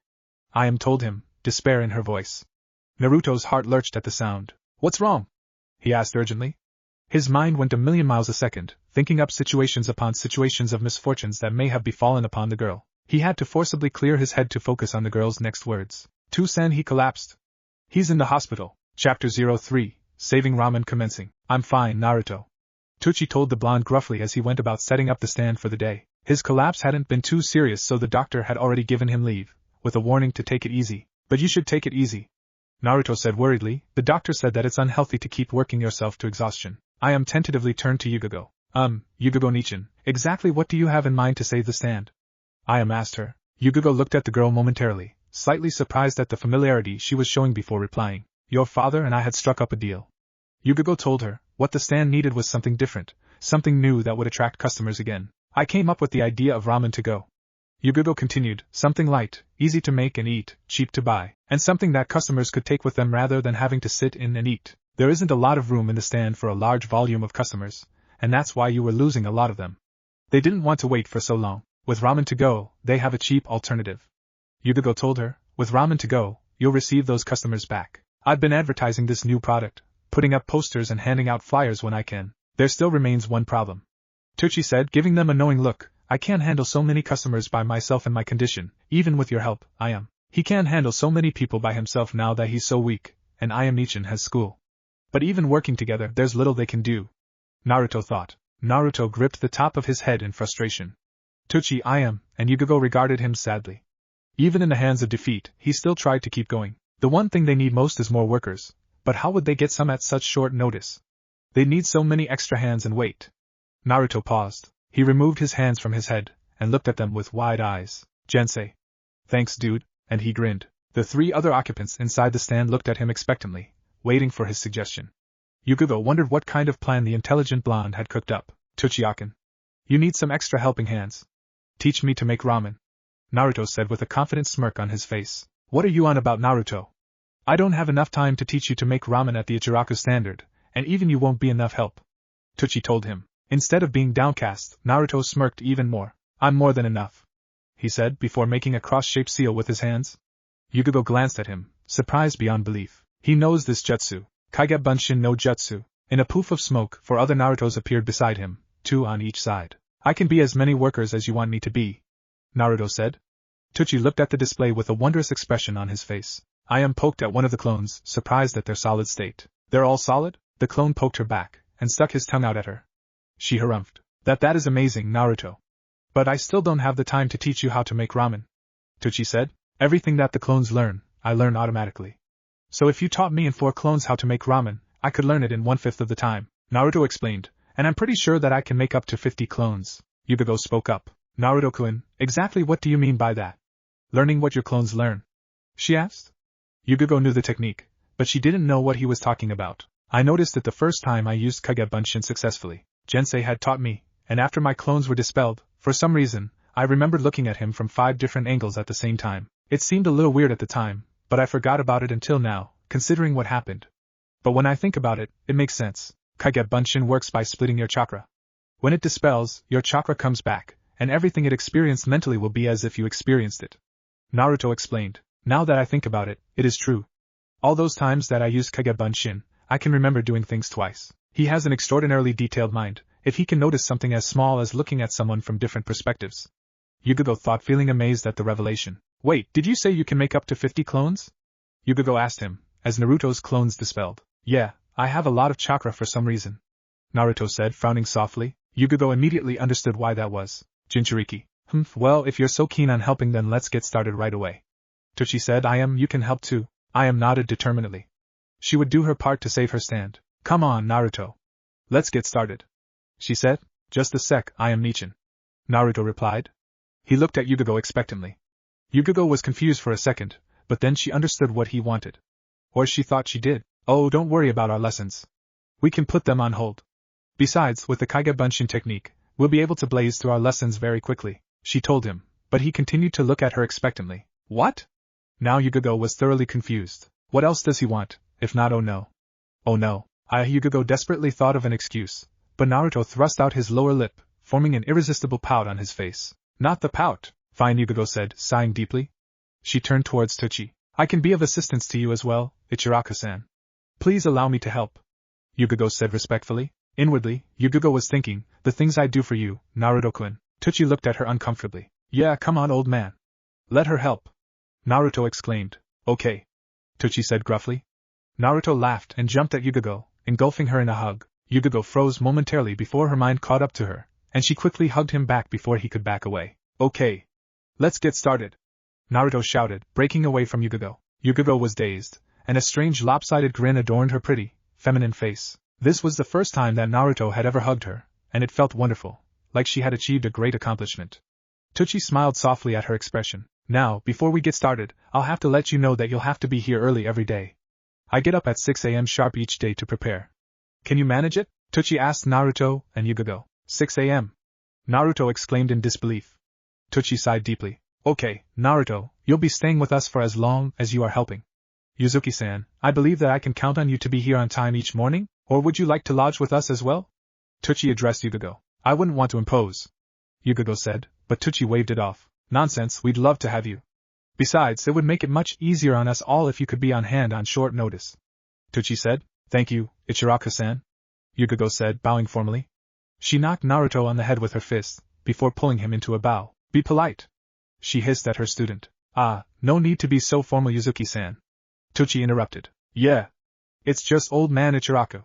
Naruto chirped up, making Yugigo sigh at his lack of manners. She then proceeded to make the same seal that Naruto had made earlier, and formed her chakra to make 2 Kage Bunshin. The 2 extra Yugos left the premises, sprinting off in different directions. Yugigo explained that they would gather clothes for her and Naruto to the confused party. Very well. Yuzuki-san, you may stay in our guest room. As for you, Naruto, you can stay with me. I spoke up, grinning. What? No way. I'm too old to sleep with you, I am Nichin. Naruto exclaimed. Ah, you'll never be too old to sleep with your big sister I am, she replied, which set Naruto off in another rant. You just want to use me as your teddy bear again, don't you? Yugigo smiled at the 2 bickering children, feeling as she hadn't ever felt in her entire life. As an only child, she had always wished for siblings, and now she felt like she had them. Ichiraku Ayam was already looking up to her as a big sister.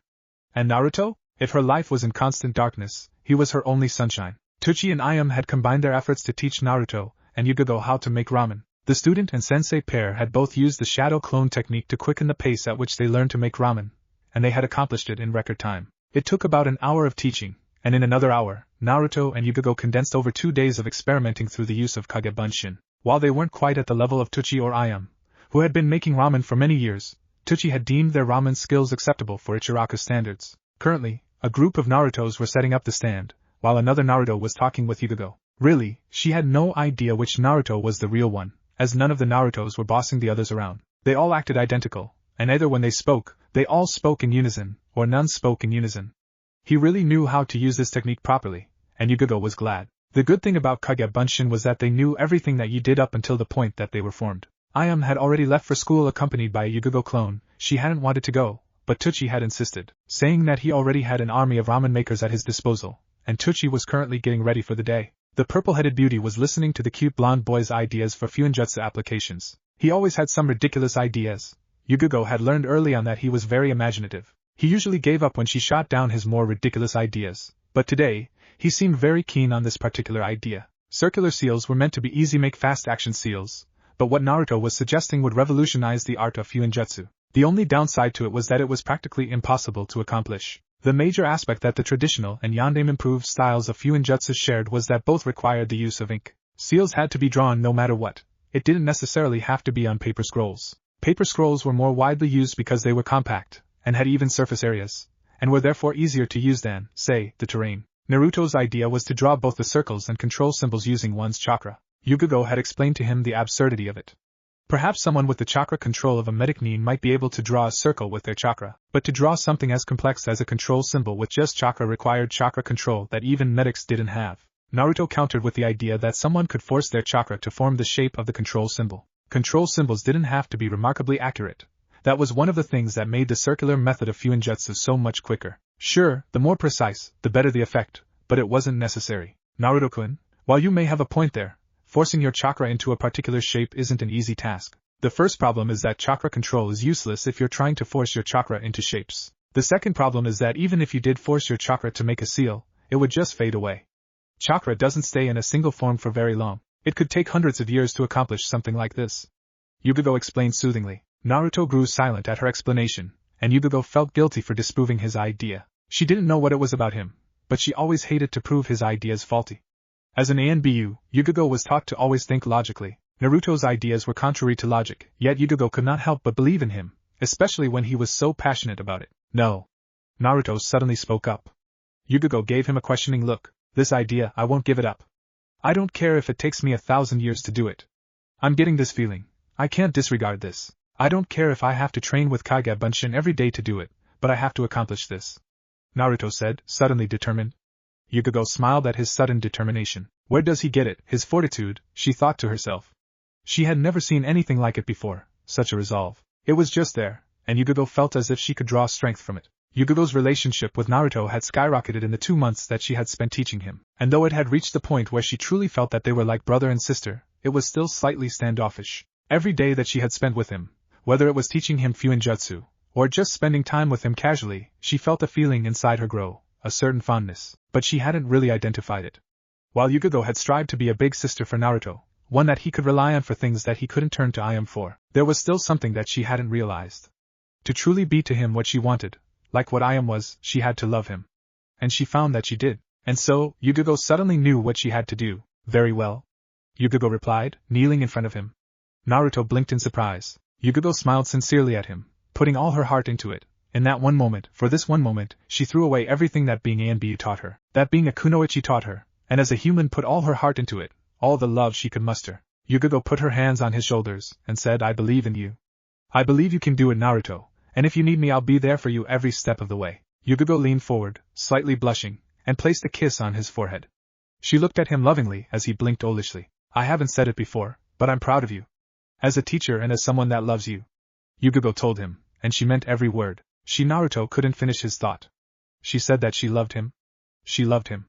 As far as he knew, the only person that had ever loved him was Ayam. And Naruto remembered all the things that Yugogo did, everything that he thought was part of a plan, of an ulterior motive, something that she wanted from him. Now, all of her actions made a bit more sense.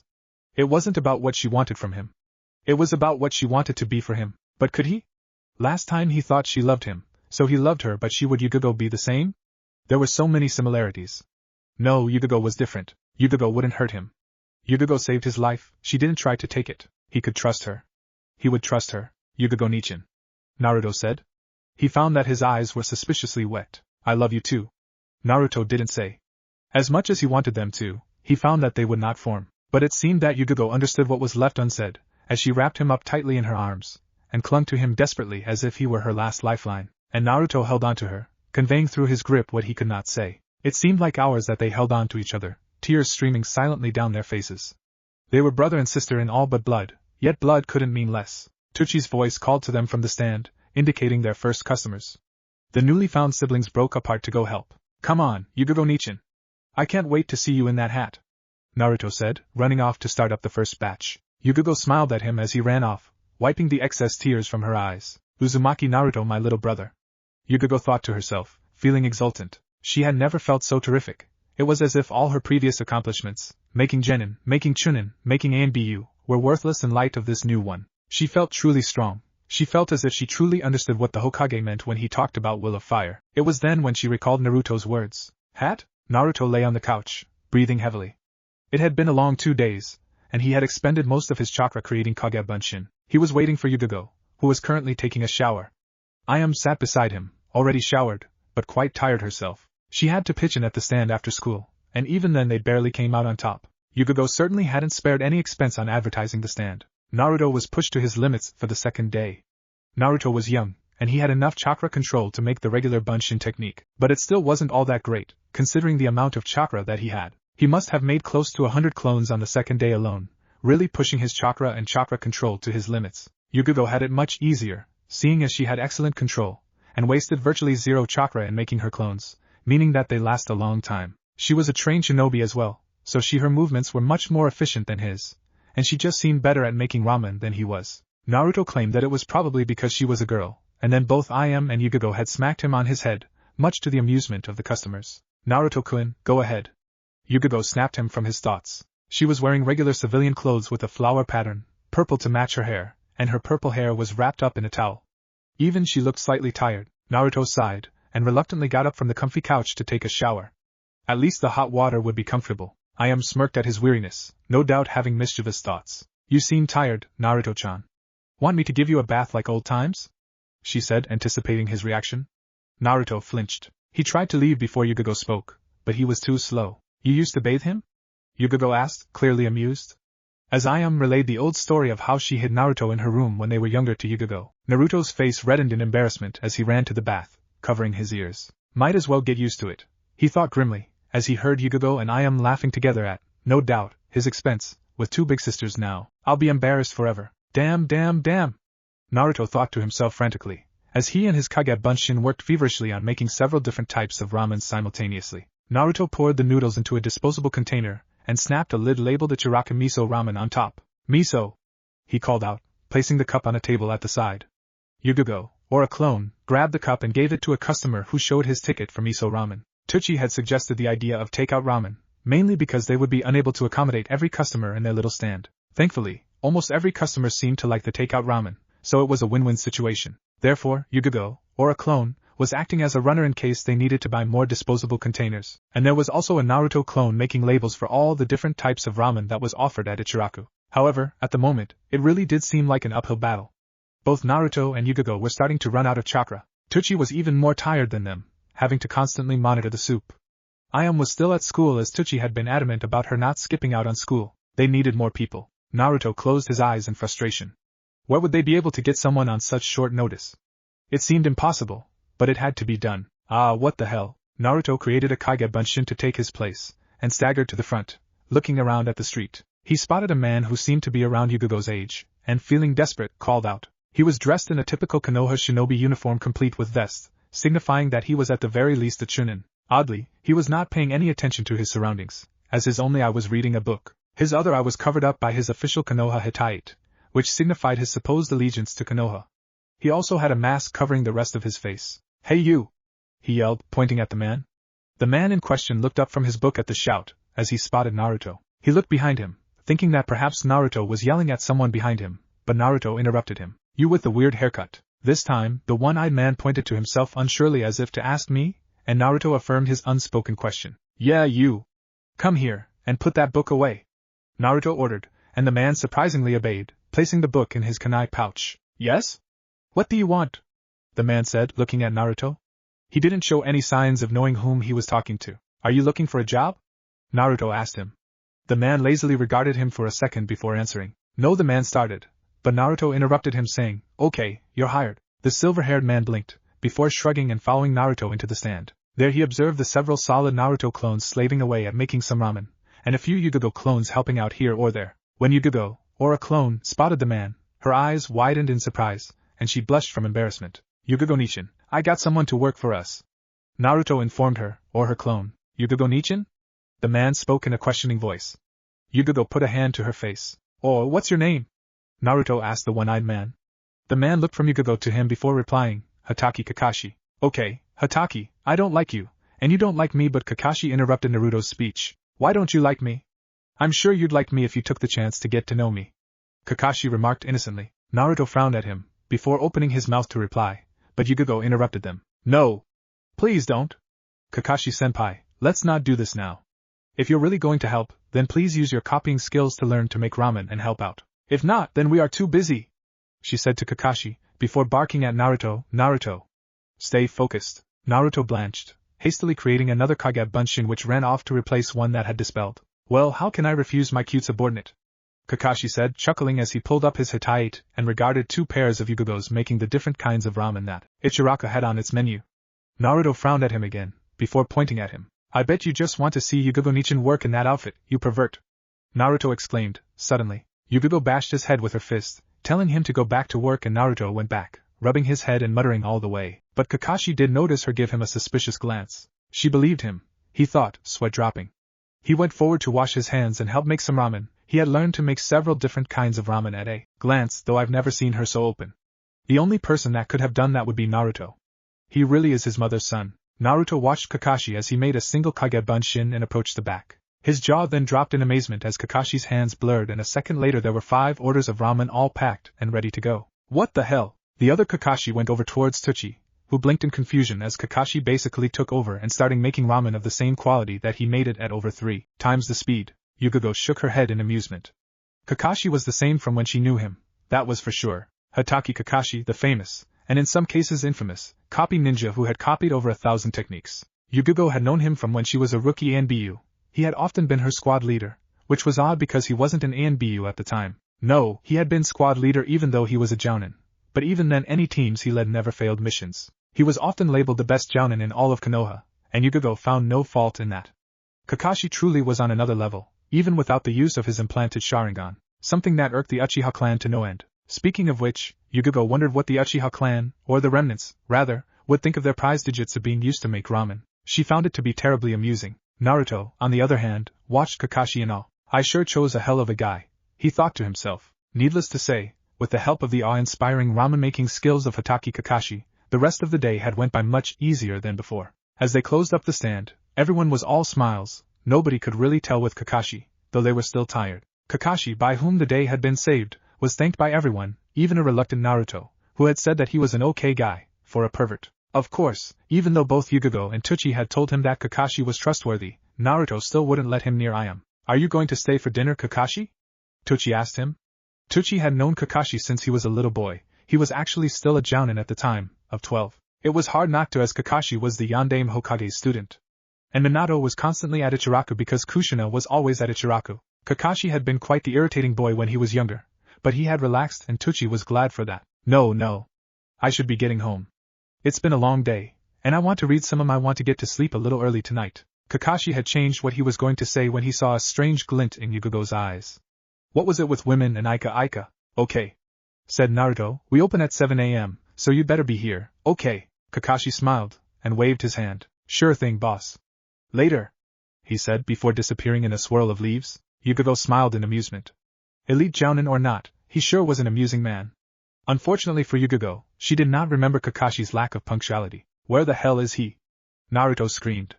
He was, of course, referring to Kakashi, who was 2 hours late. Yugogo groaned. She had totally forgotten about this habit of his.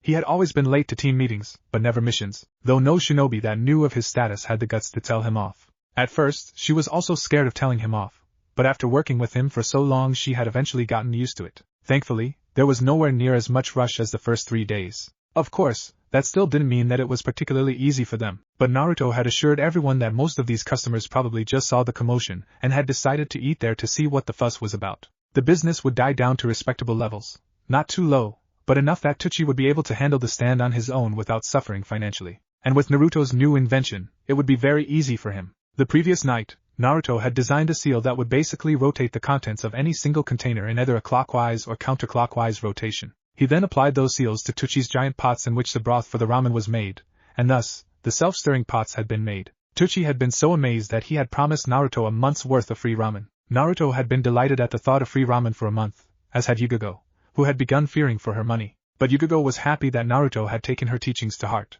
She hadn't really taught him the common style of Fuinjutsu, instead focusing on the circular method. But Naruto had taken what she taught him, and applied it using the regular method of Fuinjutsu, which lasted much longer than the circular method. It was quite an extraordinary feat for a 7-year-old, and though she resented herself for it, Yugogo felt slightly jealous at Naruto's aptitude at the art. It was unnatural how quickly Naruto had taken to the art.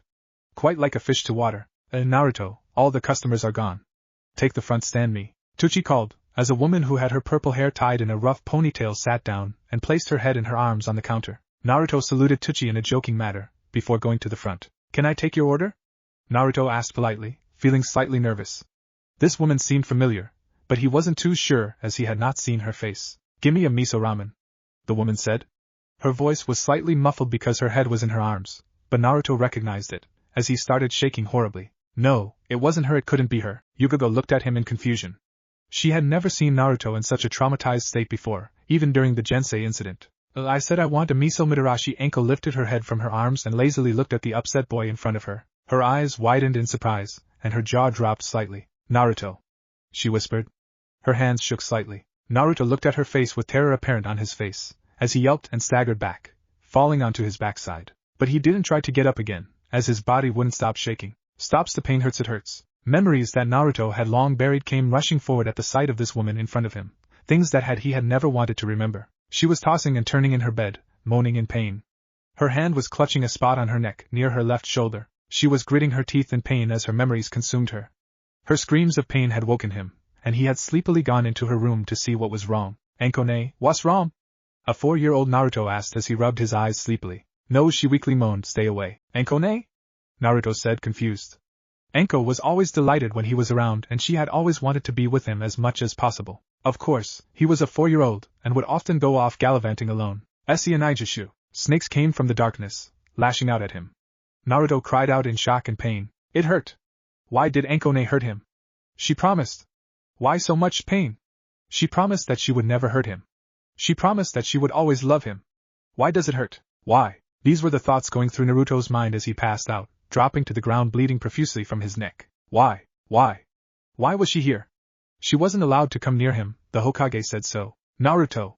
Anko started desperately, reaching her hand out towards him. "Snake's blood paineth hurts." Naruto screamed in fright as he pushed away from her into the wall. He didn't seem to notice that he had hit the wall because he kept pushing away, desperate to put more space between him and Anko. Yugogo was by his side in an instant. "Naruto! What's wrong?" she said, extremely worried. "What is going on?" Yugogo yelled in her mind. Seeing as Naruto wouldn't stop shaking or crying, Yugogo gathered him in her warm embrace, and whispered soothing words into his ears. She could feel his shaking starting to lessen. Anko retracted her hand, as she watched the pair in front of her feeling a horrible wrench in her chest. She had hated herself ever since that night, and to this day she didn't stop hating herself. Also, she had never stopped loving him, even though he didn't love her anymore. It hurt her to think that, but she knew that she deserved the pain. The Hokage had been furious with her after she had come to her senses and took Naruto to the hospital. Naruto was instantly taken from her care. She had been devastated, and tried to argue against the Sandame's decision, but after Naruto's initial reaction to her presence she had given in. She had then promised the Hokage that she wouldn't actively try to confront Naruto, and she hadn't. This was the first time that she had actually met him since the incident, though she did spy on him whenever she could. When she had heard what had happened to him by his previous caretaker, Jensei, she had been furious with both the Hokage and herself for not being there for him. But the Hokage had sharply reprimanded her and again, she let go of the issue. After Orochimaru had left her to die, she had been distraught, but she had gone back to Konoha to serve her village and to get stronger with a new goal in mind, to kill her former master. Sadly, only a few shinobi acknowledged her.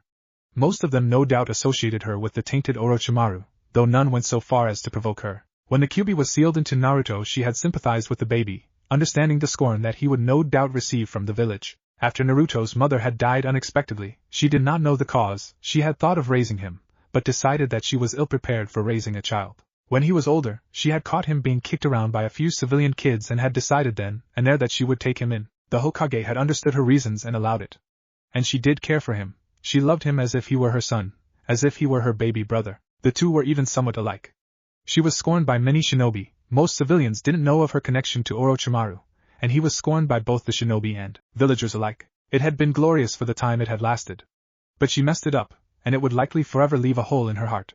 She loved him so much. The guilt, the shame had threatened to envelop her, but her memories kept her mostly sane and somewhat alive. Anko started again, but a hand gripped her shoulder, and she whirled around only to look at a serious-faced Kakashi. He shook his head sadly and quietly said, "I think it's best that you leave now." Anko gave Naruto one last desperate teary-eyed look, before bouncing off down the streets and across rooftops. Kakashi sighed, as he walked into the stand. Yugogo glanced at him, clearly confused. "You should probably take him inside, Yugogo. I can handle things here," Kakashi told her quietly. He looked sadly at Naruto, who had stopped shaking but was still in a catatonic state. Yugogo easily picked up the anguished boy and took him inside, but she did give Kakashi a momentary look before she left, no doubt wanting answers. Kakashi sighed again. It would be a long day. The day after the incident with Enko, Naruto had felt okay enough help out in the stand, but it really wasn't needed as the amount of customers had died down to acceptable levels for Tucci to handle on his own. They had celebrated, of course, though it was noticeably subdued.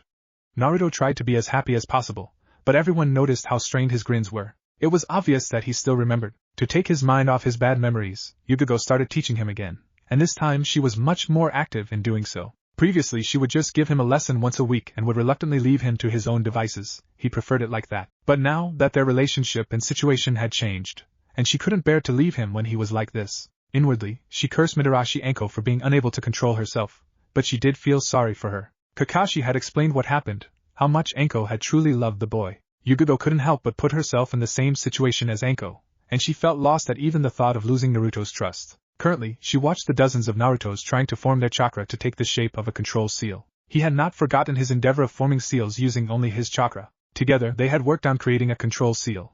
Basically a seal that would help to regulate chakra, or in other words, artificial perfect chakra control. It wasn't easy, but between the two of them they had been able to make one. This seal didn't exactly give someone with perfect chakra control, but it would allow a person to keep their control perfect or near perfect when using jutsu that required hand seals. It was very ingenious.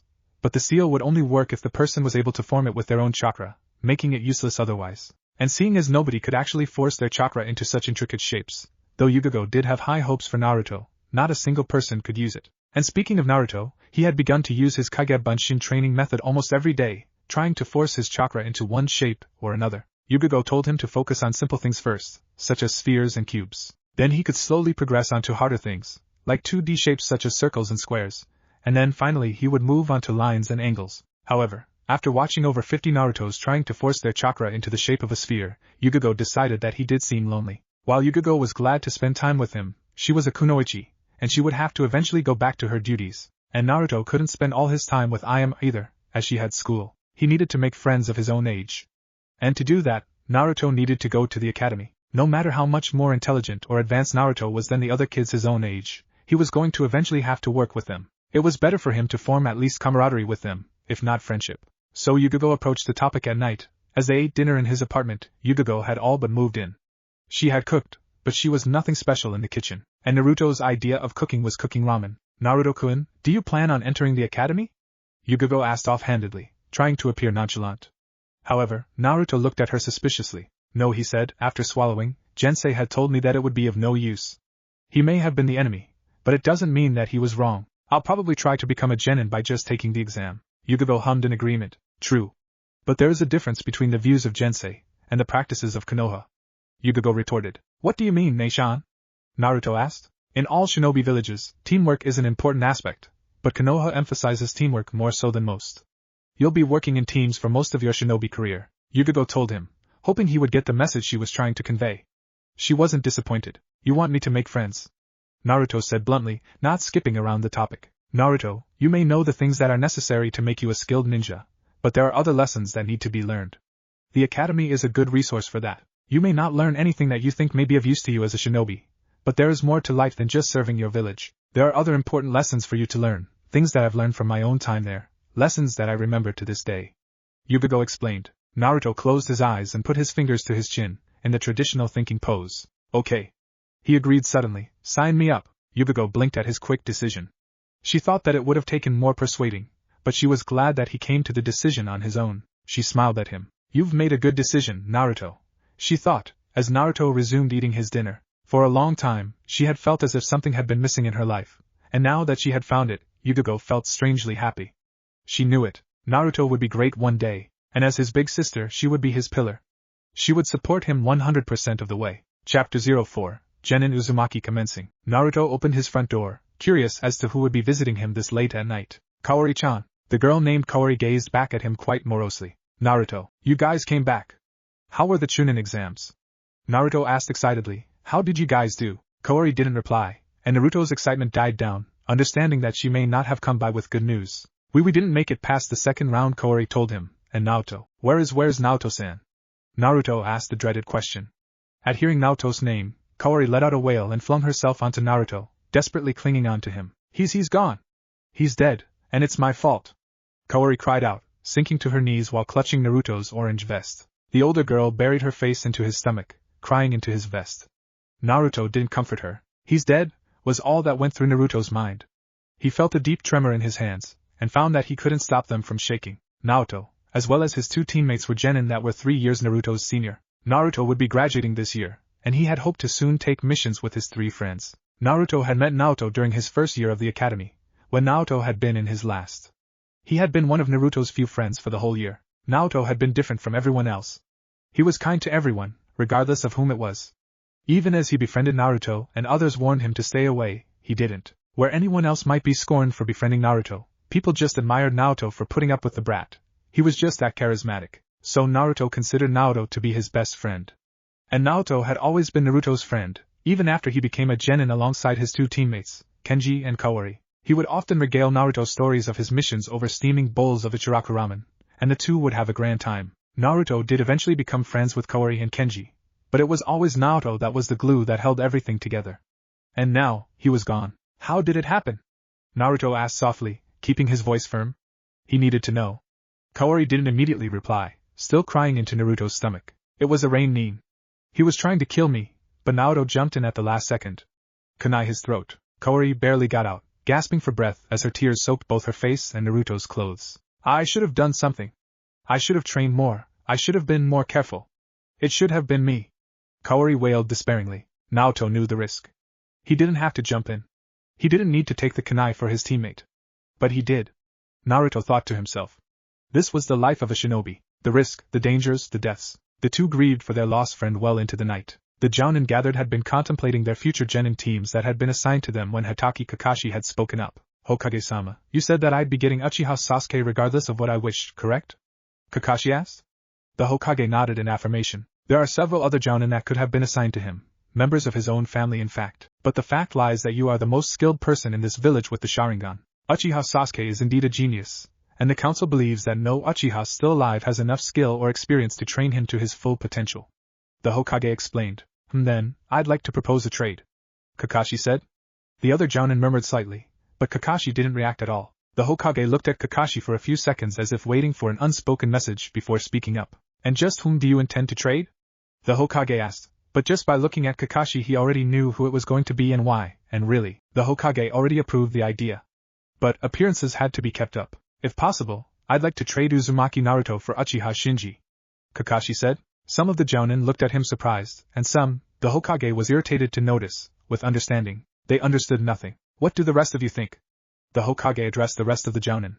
The first to speak up was the rookie Yuhi Kurenai, who had just recently been promoted to Jounin. If I may be allowed to say, Hokage-sama, it would be unbalancing for the team from which Uchiha Shinji will be traded. Uzumaki Naruto is listed as the dead last in his class, and his two teammates will be likewise. Uchiha Akane is the second worst in the class, and their final teammate, Hyuga Hikari, while not at the bottom of the class, would also suffer from their lack of skill. There's also the fact that both his teammates and sensei are female. That may also disrupt the team dynamics. Kurenai explained before turning to Kakashi directly. Kakashi, I understand why you would rather be without the dead last in your team, especially Uzumaki Naruto. But it is usually tradition that the dead last be with the top 2 in the class. Kakashi almost chuckled.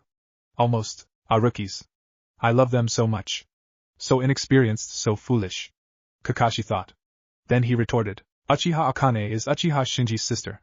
With their final teammate and their sensei both being Hyuga, it can very well be disrupting for the team dynamics. Also, having a family member, and a fairly skilled one at that on his team would be good for Uchiha Sasuke's psyche and development. And lastly, even with the teams as they are, Uchiha Shinji would still be surrounded by females anyways.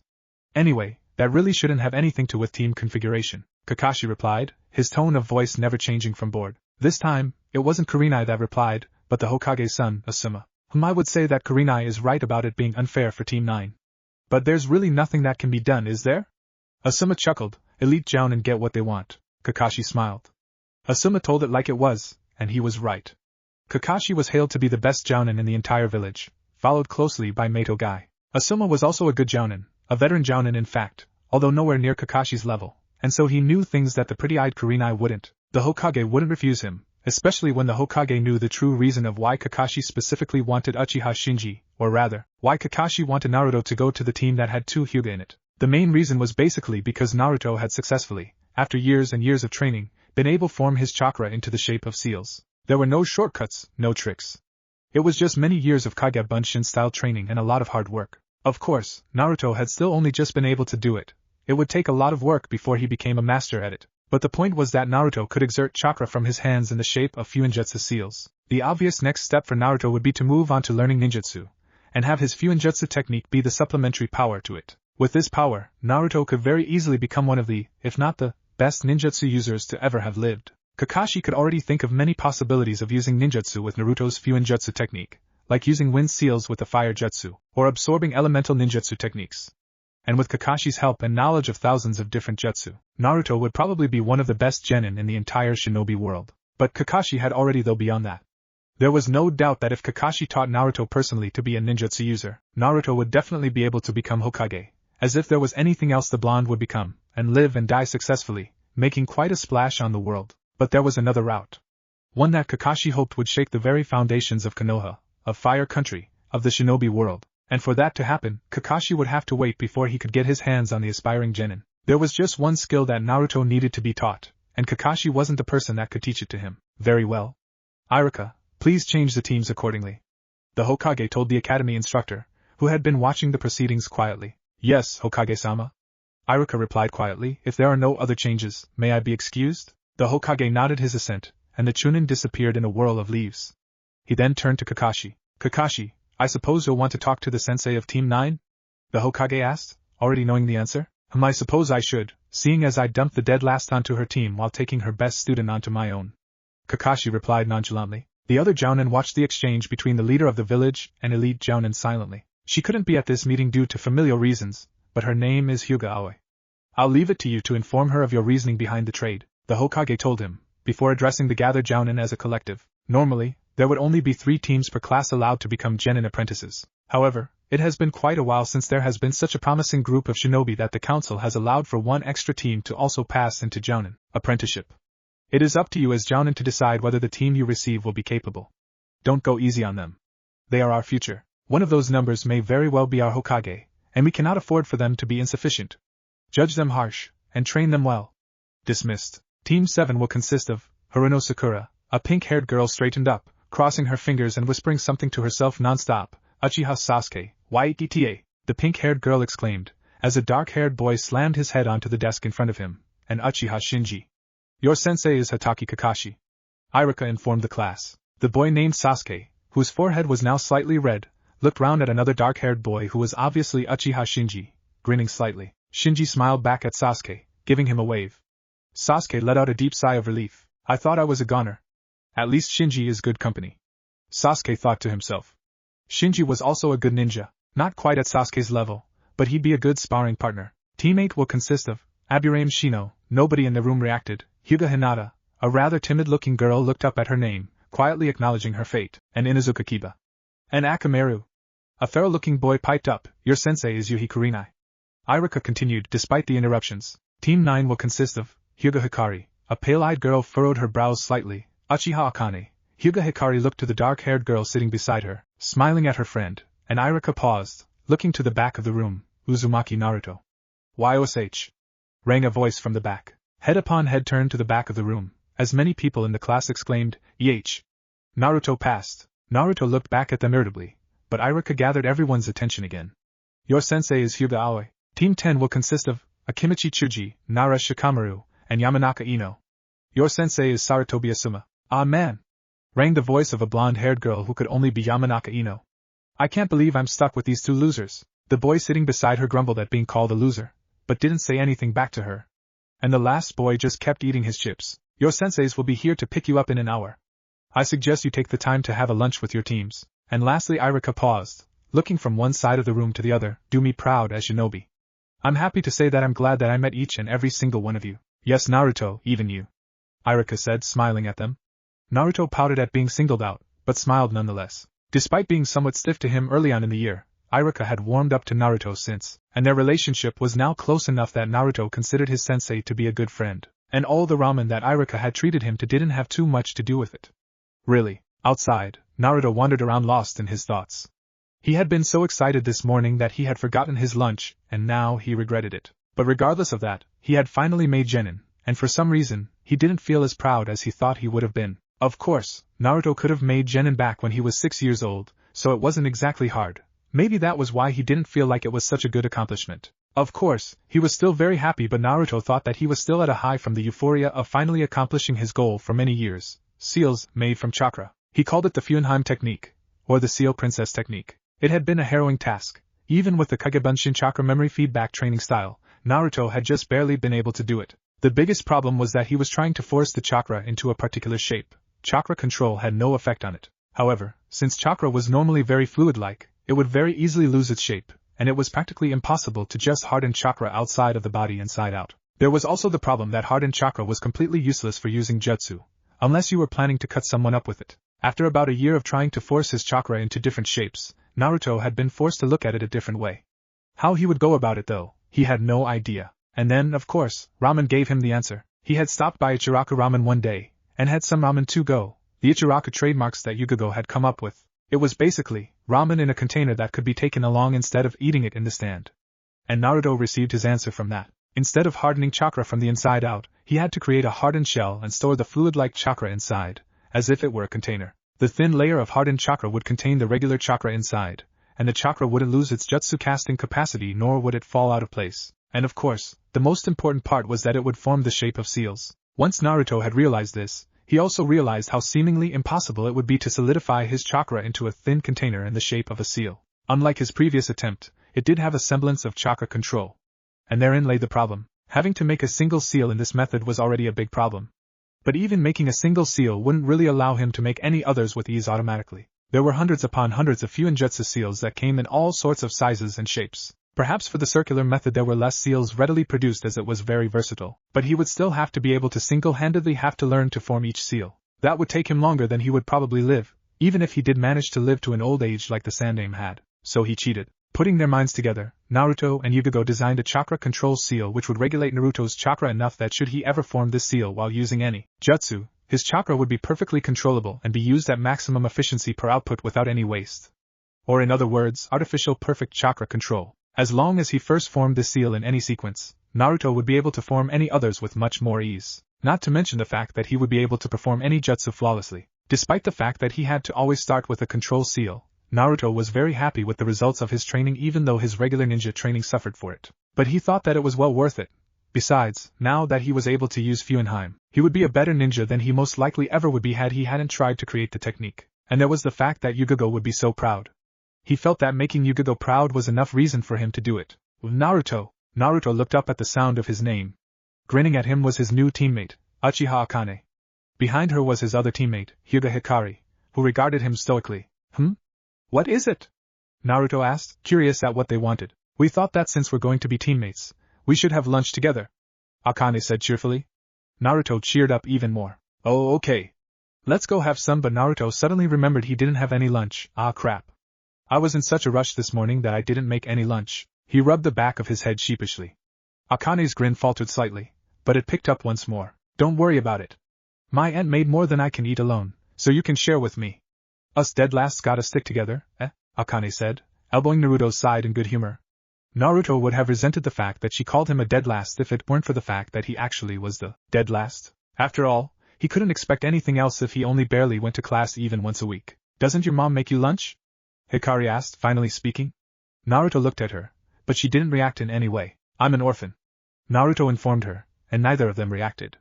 It was a ninja village. Orphans were to be expected. What about your foster parents? Akane asked this time, curious. She herself had lost her own parents fewer than 6 years ago in an infamous event known as the Uchiha Massacre. Don't got 'em, Naruto answered. Both girls frowned slightly at this. The orphans were abundant in Konoha. In all ninja villages in fact, they were usually adopted into a family. Seeing an orphan that hadn't been adopted was rarer than seeing one who had. Wait, don't you have any parents? Akane questioned, genuinely confused. Naruto felt uncomfortable at the personal questioning, but before he could answer Hikari butted in. Akane, that's none of our business, she said before turning to Naruto. Naruto, you can share lunch with us.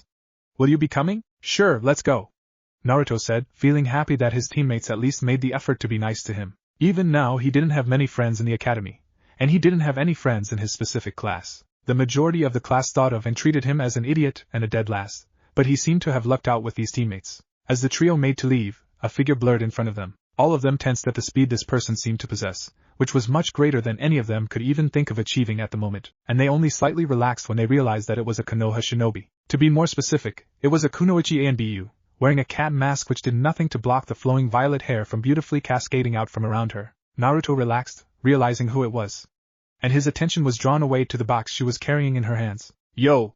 Is that food? Naruto asked.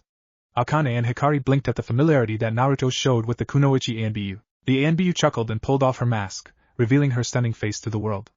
It was none other than Yuzuki Yugogo. Is that all you care about?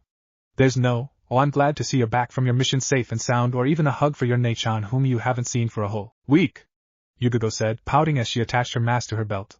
Hikari and Akane looked on in wonder. I said yo, Naruto grumbled. Now tell me, is that food? Yugogo sighed, shaking her head in amusement. But she still handed him the box. Now what do you say? She asked playfully. I say yay, food. Naruto replied cheekily in the process of opening the box. Yugogo's hand blurred faster than any of the genin could react, and she held the box once again. I say thank you, I say thank you, Naruto pleaded, leaping for the lunchbox. Yugogo gracefully tilted her body sideways, sticking her leg out, and Naruto went tumbling onto the ground, sending dust up into the air. Yugogo held the lunchbox out tantalizingly. She said, in a thinking manner like Kakashi would always do. Naruto would surely get annoyed. Well, I guess you don't really want any food. Maybe I should just eat this barbecue chicken all by myself. Yugogo, and Akane and Hikari as well, watched amusedly as Naruto leapt to his feet swiftly. His eyes zoned in on the lunchbox as if he had a Sharingan, and he brought his hands up to form a single hand seal. Bunshin no Jutsu, Naruto called out, and Yugogo blanched in shock as a single clone phased in beside him. Bunshin?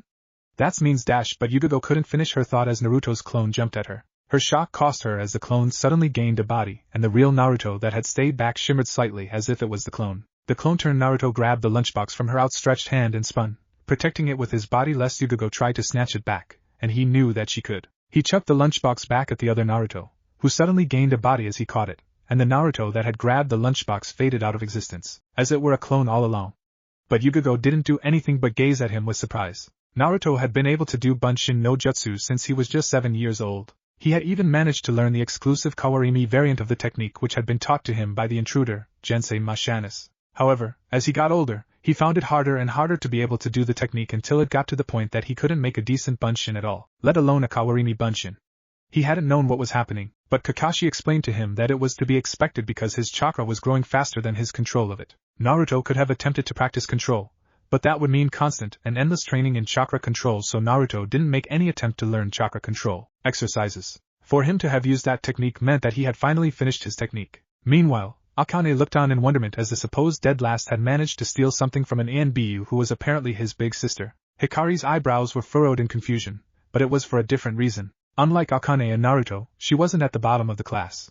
She was actually quite high up, while other girls such as Haruno Sakura or Yamanaka Ino were beyond her level. Though she was sure that it was academically only, Hikari was no slouch. Akane, her best friend and an Uchiha, would have been the dead last if Naruto didn't hold that title. While Hikari truly admired Akane's kind and forgiving nature, which was also one of the reasons that the two of them were now best friends, Hikari knew that Akane would not see what she had just seen.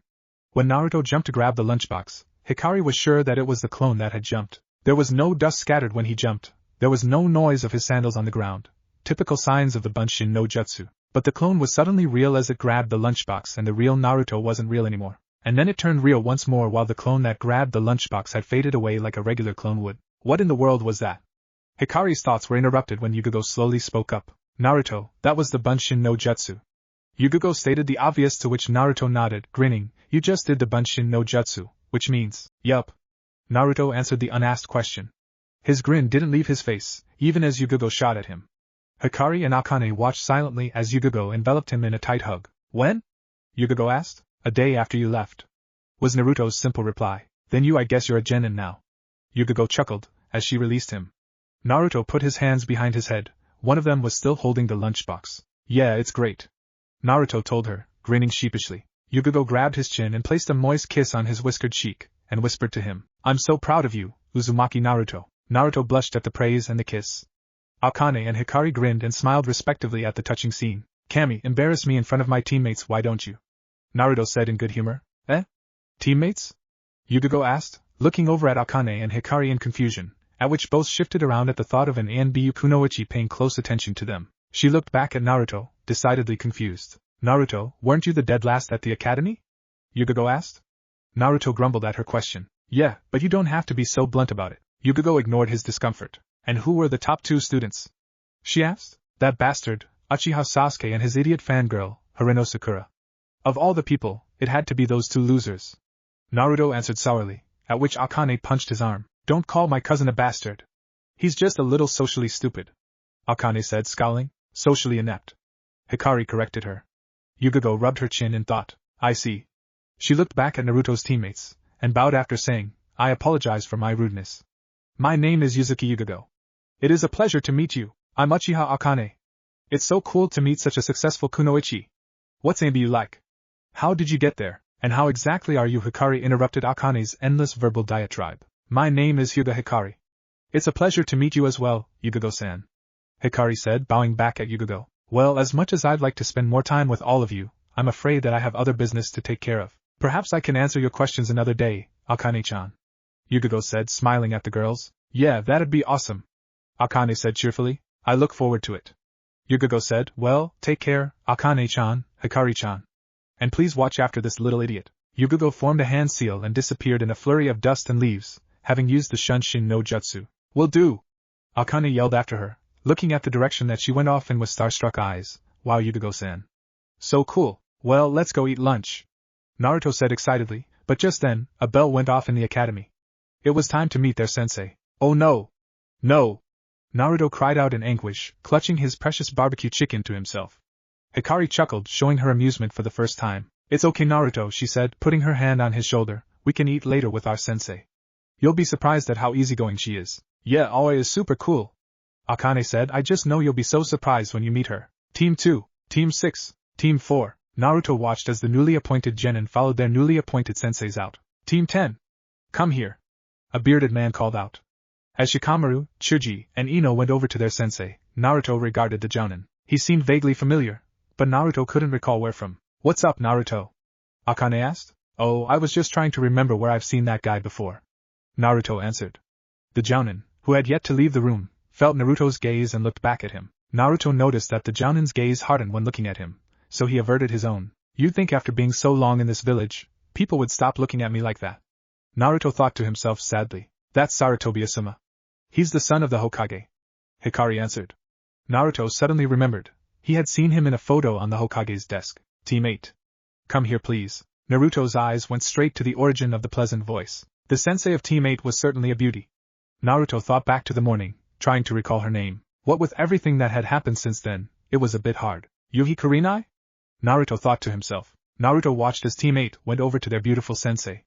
Shino seemed indifferent, though Naruto could never really tell with Shino anyway. Hinata, probably the weirdest and shyest girl in the class, though she was better than most, mainly because she wasn't a fangirl, looked strangely happy for some reason. And Kiba of course had a shit-eating grin on his face at the prospect of having such a hot babe as his sensei. The raven-haired woman looked at Naruto of her own volition.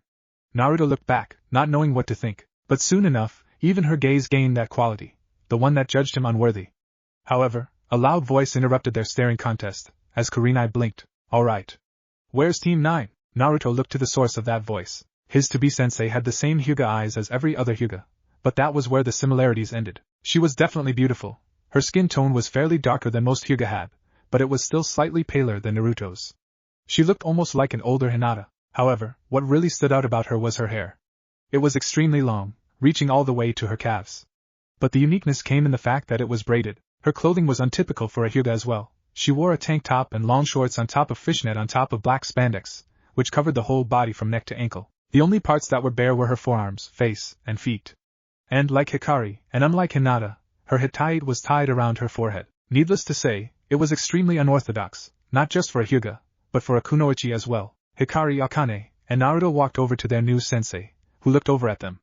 As her eyes locked with Naruto's, she did something that he did not expect. Kya! What the? Naruto suddenly felt much heavier, as he looked up to see Aoi riding on his shoulders. He stumbled a bit at the sudden increase in weight, but quickly placed his feet apart in attempt to regain balance, but it was to no avail. As both sensei and student went tumbling to the ground, Aoi spun around acrobatically so that she would end up underneath him, meeting face to face. They hit the ground with a loud thud, with Naruto's body pressing on top of Aoi's. Oh, so bold.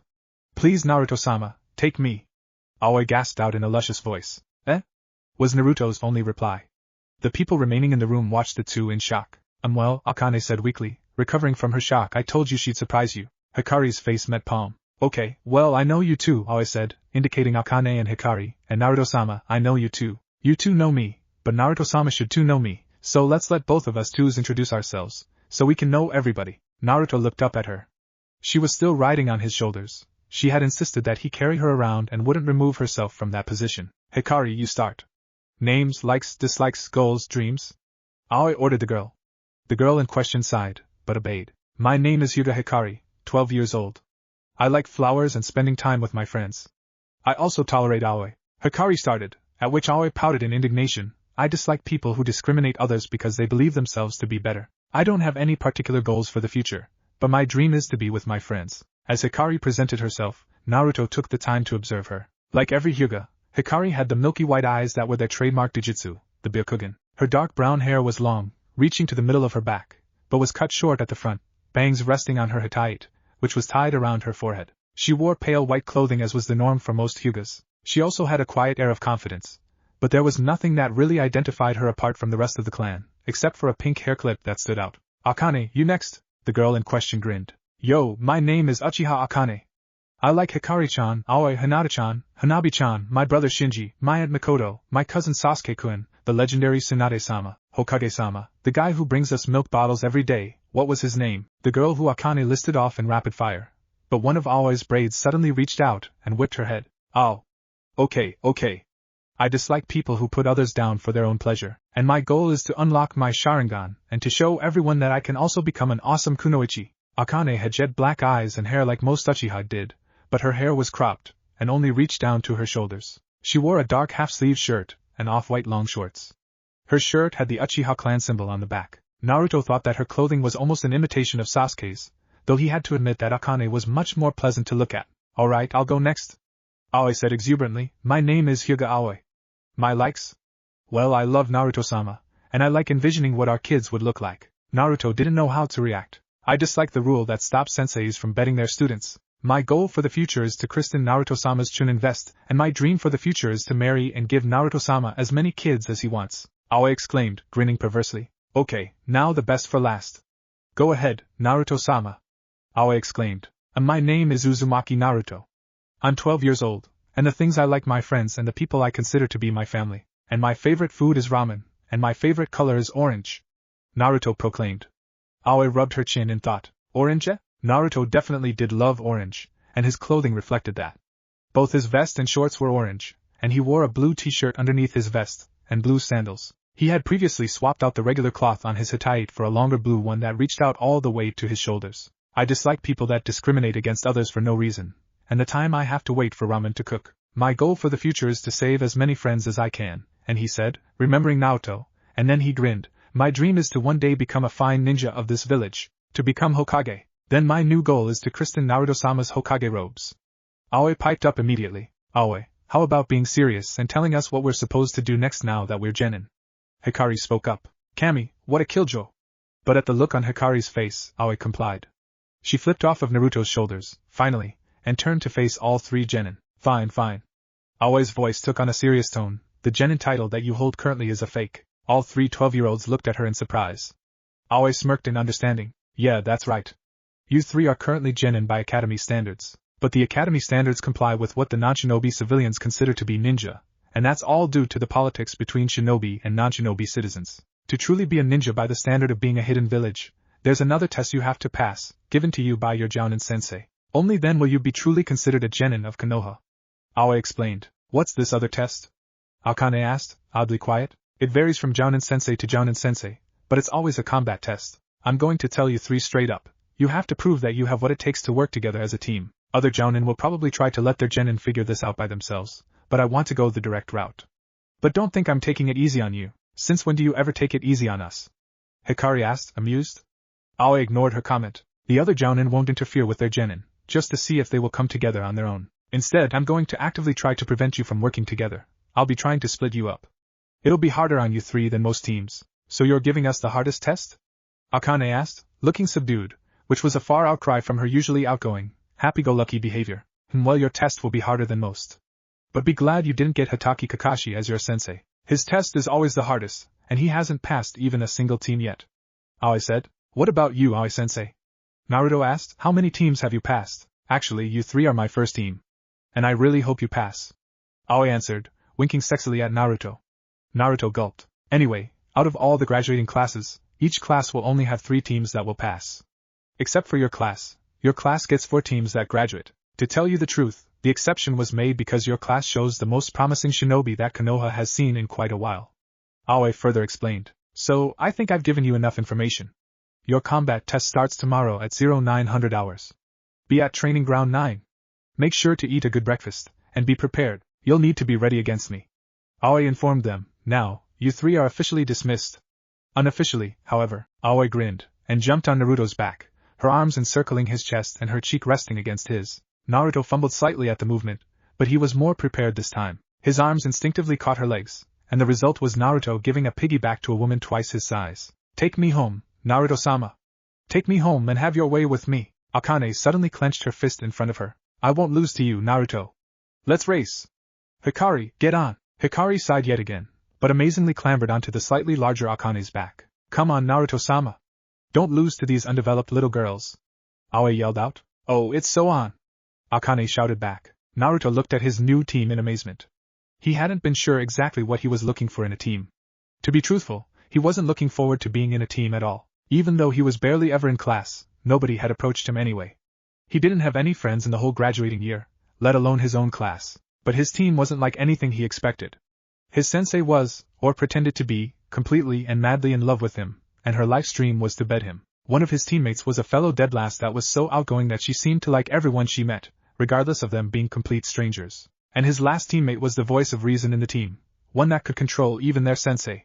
Yet she also seemed to have a fun-loving side. If today was any indication, Naruto felt that he would have a lot of fun with this team. So he threw away all his reservations and inhibitions, and let loose. Okay. Let's go. Naruto shouted. Aoi whooped and hollered from his back. Akane wiped her nose confidently, and Hikari tightened her grip. Both runners crouched to the starting position, and Aoi already began giving Naruto directions, and the race was on. As the wind rushed past his face, Naruto smiled. Yeah, it'll be fun. Chapter 4.5, Interlude, Iam's Date, Commencing. PFFFTT. Iam shrieked as stray bits of noodles and soup was flung all over her clothes, but Naruto paid no attention to that. What did she just say? Meanwhile, Yugago sighed knowingly. This was the exact same reaction that Naruto had when she herself was in Iam's position. What do you mean you're going on a date? Naruto exclaimed in shock. Yugago's knuckles rapped sharply on his head. Oh, Naruto, you better not give her the same trouble as you gave me. Yugago told him. She had gone out on a single date. It wasn't even really a serious date either, as her male friend just wanted to hang out casually. Yet Naruto had been adamant about accompanying her to make sure that the guy wouldn't force her to pay for the food, and wouldn't forcefully drag her to a love hotel afterwards. Yugago had told him that he had been watching too much anime, that she wasn't his mother that needed to be protected from perverted teachers, and of course, he had tried to secretly observe her from afar. He might have succeeded as well, but she was a kunoichi, she had known exactly where he was. She hadn't tried to actively catch him and create a scene on her date, so she waited until she got home to deal out her punishment with extreme prejudice. However, despite her anger at being spied on, Yugago was secretly glad that Naruto cared enough about her to spy on her. Truth be told, the date with her unnamed friend was pretty boring. Avoiding Naruto had spiced it up a lot. Of course, that didn't mean she went easy on him afterwards. After she was done with him, he couldn't look at ramen without flinching for a week. Naruto, Iam said in an ominous voice, and that was really all she needed to say. While he could certainly beat Iam in a fight, he was training to be a shinobi while she wasn't. He had qualms against hurting her. She had no such reservations. There was just something about women that made them super strong when they were angry. Sorry, Naruto said, grinning sheepishly. Tsuchi stepped forward, and Naruto's gaze shifted to him. Naruto, show a little more trust. He said Iam can take care of herself. Iam looked at her father happily, but Naruto pouted regardless. Who is this guy anyway? He asked, unrelenting on the subject.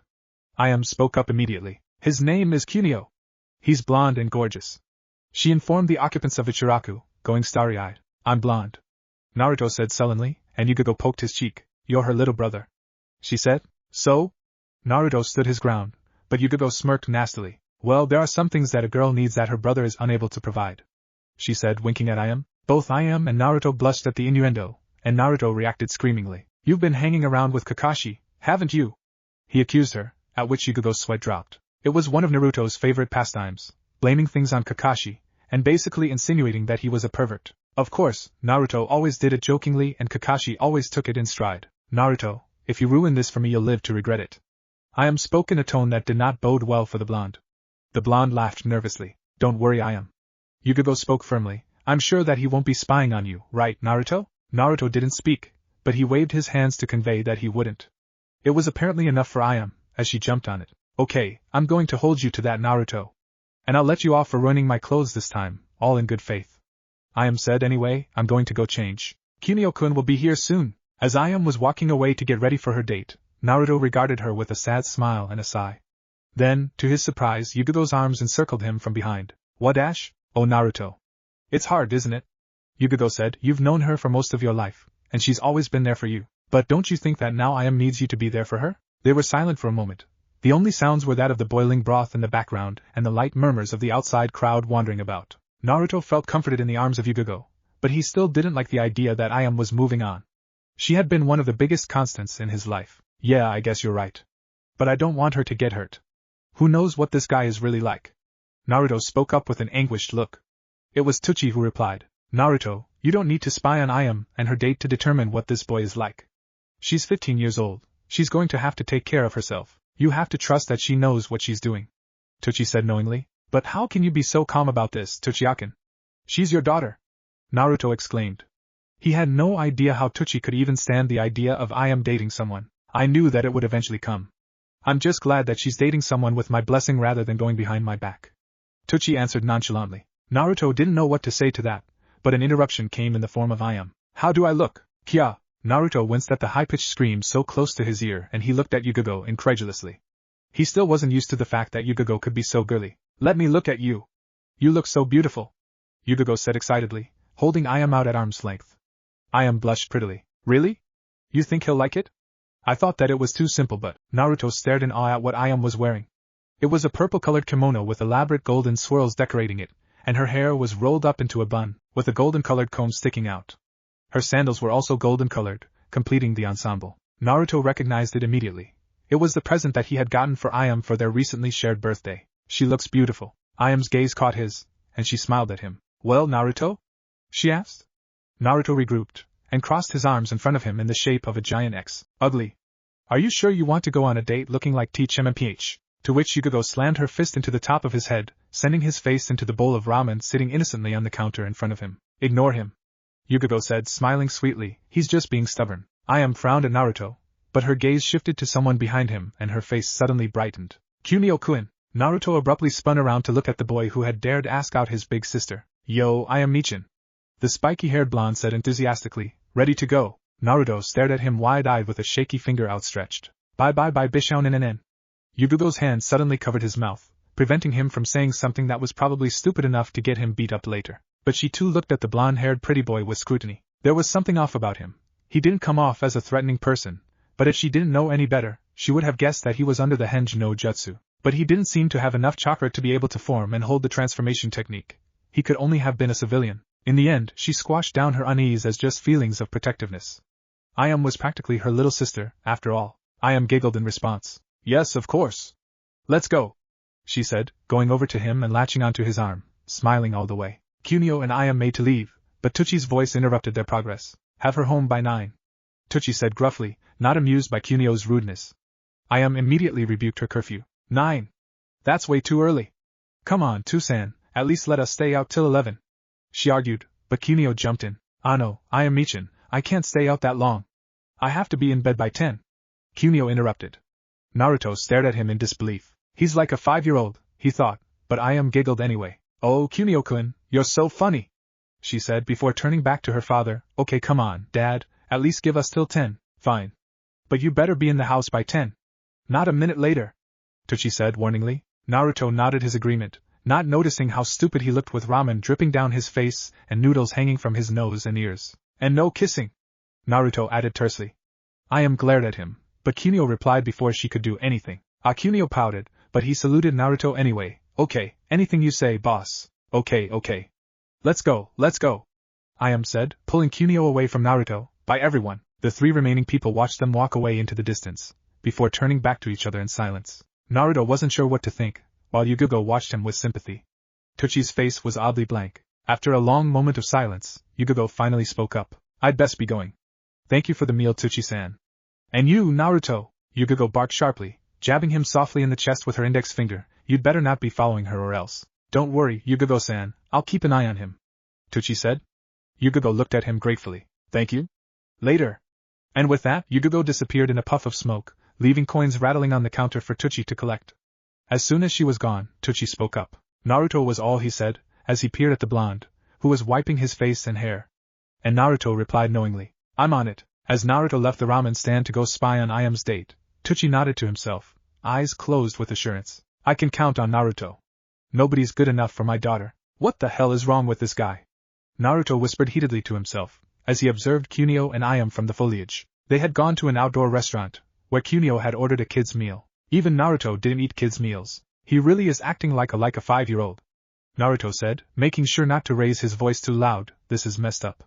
Why in the world would Iam Nichin date this guy? Iam and Kunio had gone from throwing around a frisbee in the park, to playing a few games at the arcade. Iam gave a beatdown to Kunio with the polar bear at the fighting game that she always played with Naruto, and Kunio's stomach had started rumbling, so he and Iam had gone to the fast food restaurant to grab some food. Naruto had been watching pretty closely, but Kunio hadn't attempted to make any moves on Iam, else Naruto be forced to give him a beatdown later on. Actually, he seemed rather wary about touching the pretty 15-year-old, something that Iam was likely frustrated by. Naruto was broken out of his thoughts as Kunio and Iam started leaving, with Iam generously paying for their lunch. Naruto jumped through the foliage to follow, but he crashed into someone else who was hidden previously. Both of them, surprised, went tumbling to the ground in a whirlwind of purple and orange. Naruto looked at the person that he had crashed into. Yugogo Nichin. He shouted out disbelievingly. Yugogo looked at him, shocked and embarrassed, before reacting. Shut up, you idiot, or we'll get caught. She whispered heatedly, but it seemed that Iam was too far to hear his shout. Wait a minute, Naruto said slowly, what were you doing here anyway? Naruto! What did I say about spying? She said, glaring at him menacingly. But Naruto wasn't falling for it. Well, obviously I was going to spy on her anyway. What about you, huh? Naruto questioned.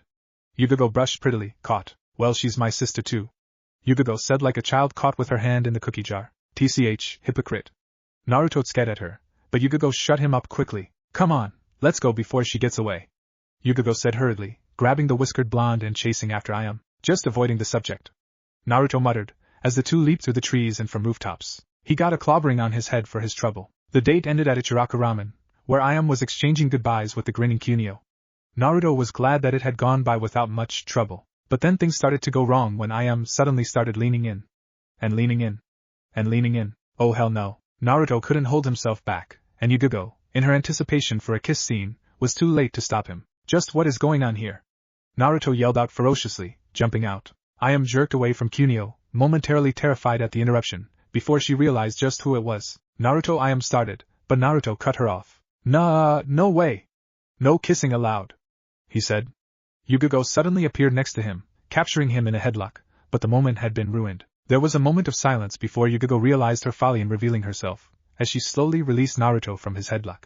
Nobody spoke, but then, Kunio gave Naruto a thumbs up. Don't worry boss, I wasn't going to kiss her, just like you said. He said, ever grinning. Naruto looked at him, confused and angry. Who told you that you could take her out on a date anyway? Naruto rounded on him. Naruto, what do you think you're doing? Iam growled at him. Yugogo covered her face with her hand in exasperation. What are you talking about, Naruto Niken? You told me to. Kunio replied, effectively confusing everyone present. But suddenly, all of Kunio's actions, playfulness, and overall childlike disposition made sense to the increasingly horrified Naruto, as Kunio's words clicked in his mind. This didn't bode well. Kunio formed a tiger seal, and with a puff of smoke, suddenly shrunk until he was about half of Iam's height. The boy was now wearing goggles and a blue scarf, his hair was a spiky brown, and he had a bright grin on his face. And everyone there looked at him in disbelief. Konohamaru, I almost made out with a 5-year-old. Iam said to herself desolately, as she leaned against Naruto. Meanwhile, Yugogo was giving the said 5-year-old a lecture about not tricking older women into dates.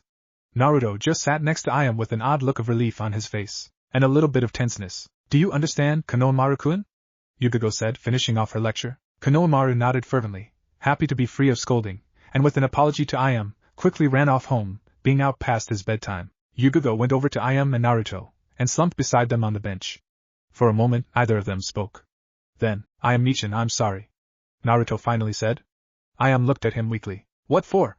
She asked. For being so selfish, I guess. It's just that, you've been there for me for the longest that anyone has in my life. I know it was stupid of me, but I guess that, I thought you'd move on. Naruto said somberly. Ayam put her head against his. Naruto, I'll be dating, and eventually be married. I've held it off for long enough. But no matter who I meet, you'll always be number one for me. Nothing can come between us, Ayam said sweetly. Besides, where would you be without your big sisters? Naruto smiled and closed his eyes, lying down on the bench and putting his head in Ayam's lap. She absent-mindedly started stroking his hair, something that always put him into the blissful embrace of sweet sleep. So don't try to set any of us on any more dates, Naruto. We can take care of ourselves. Yugogo smirked, patting Naruto on the head. Naruto, why did Konohamaru-kun mention that it was your idea for him to ask me out anyway? Ayam asked. Well, he saw me use my Oiroku no Jutsu on old man Hokage a week ago, so he pestered me to teach it to him.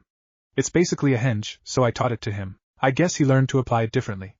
But I was joking around when I said that if only someone as loyal as him would date my sister. Naruto explained, opening his eyes. I was talking about Yugogo Nichin, but he must have thought about that I was talking about you. Still, I'm surprised that nobody was able to recognize that he was wearing a henge. Yugogo spoke up. I think that because he's so young, we weren't able to tell that he was using his chakra like that. Naruto looked over at her thoughtfully before speaking up. We all thought that he was 15 and judged his chakra reserves based on that. But because he was really 5, using the henge no jutsu was easier because it was easier for him to use. Naruto said, thinking it through. We couldn't sense it because the chakra amount was really low, but because we thought he was 15, and not actually 5, we couldn't detect the henge no jutsu. Konohamaru has impressive reserves. You know, this was entirely your fault, Naruto. Ayam spoke up tiredly. My first kiss, and it would have been with a 5-year-old. Well, technically it wouldn't have been your first kiss. Naruto replied slowly, feeling pretty tired himself. Shut up. That doesn't count. I was young and didn't know any better. Ayam stuttered back at him. What's that? Yugogo asked, curious as to what Naruto meant. It wasn't Naruto that replied, but Ayam herself. Well, when I first took Naruto in, I was a bit too young to know the difference between kissing on the cheeks and the lips. Ayam whispered the last word. Yugogo gaped at her. Naruto was your first kiss? She asked gleefully. She leered at Naruto, delighted at this new weapon that she had against him. Ugh, please don't remind me. Thankfully, Toussaint told me not to do it anymore. Ayam said, shuddering slightly. As if it was contagious, Naruto shuddered as well. Let's not talk about this. He spoke up, thoroughly disturbed. Mao, what about me, Naruto? Where's my kiss? Yugogo asked teasingly. Naruto covered his ears tightly. La la la la la, I can't hear you. He sang. Soon enough, Ayam would also join in, and the two would tease Naruto like cats that played with their food well into the night, bringing the day to a close. Peering past the curtains through his window, Tucci regarded the three of them with a smile. Then he nodded to himself reassuringly. Nobody's good enough for my daughter. What if Naruto was Revenger of Uzumaki clan? And thanks for watching my video till the end. If you enjoy this content, then do consider subscribing to my channel. And leave a like if you guys need the next part. Comment down and thanks for watching the video and see you guys in the next video.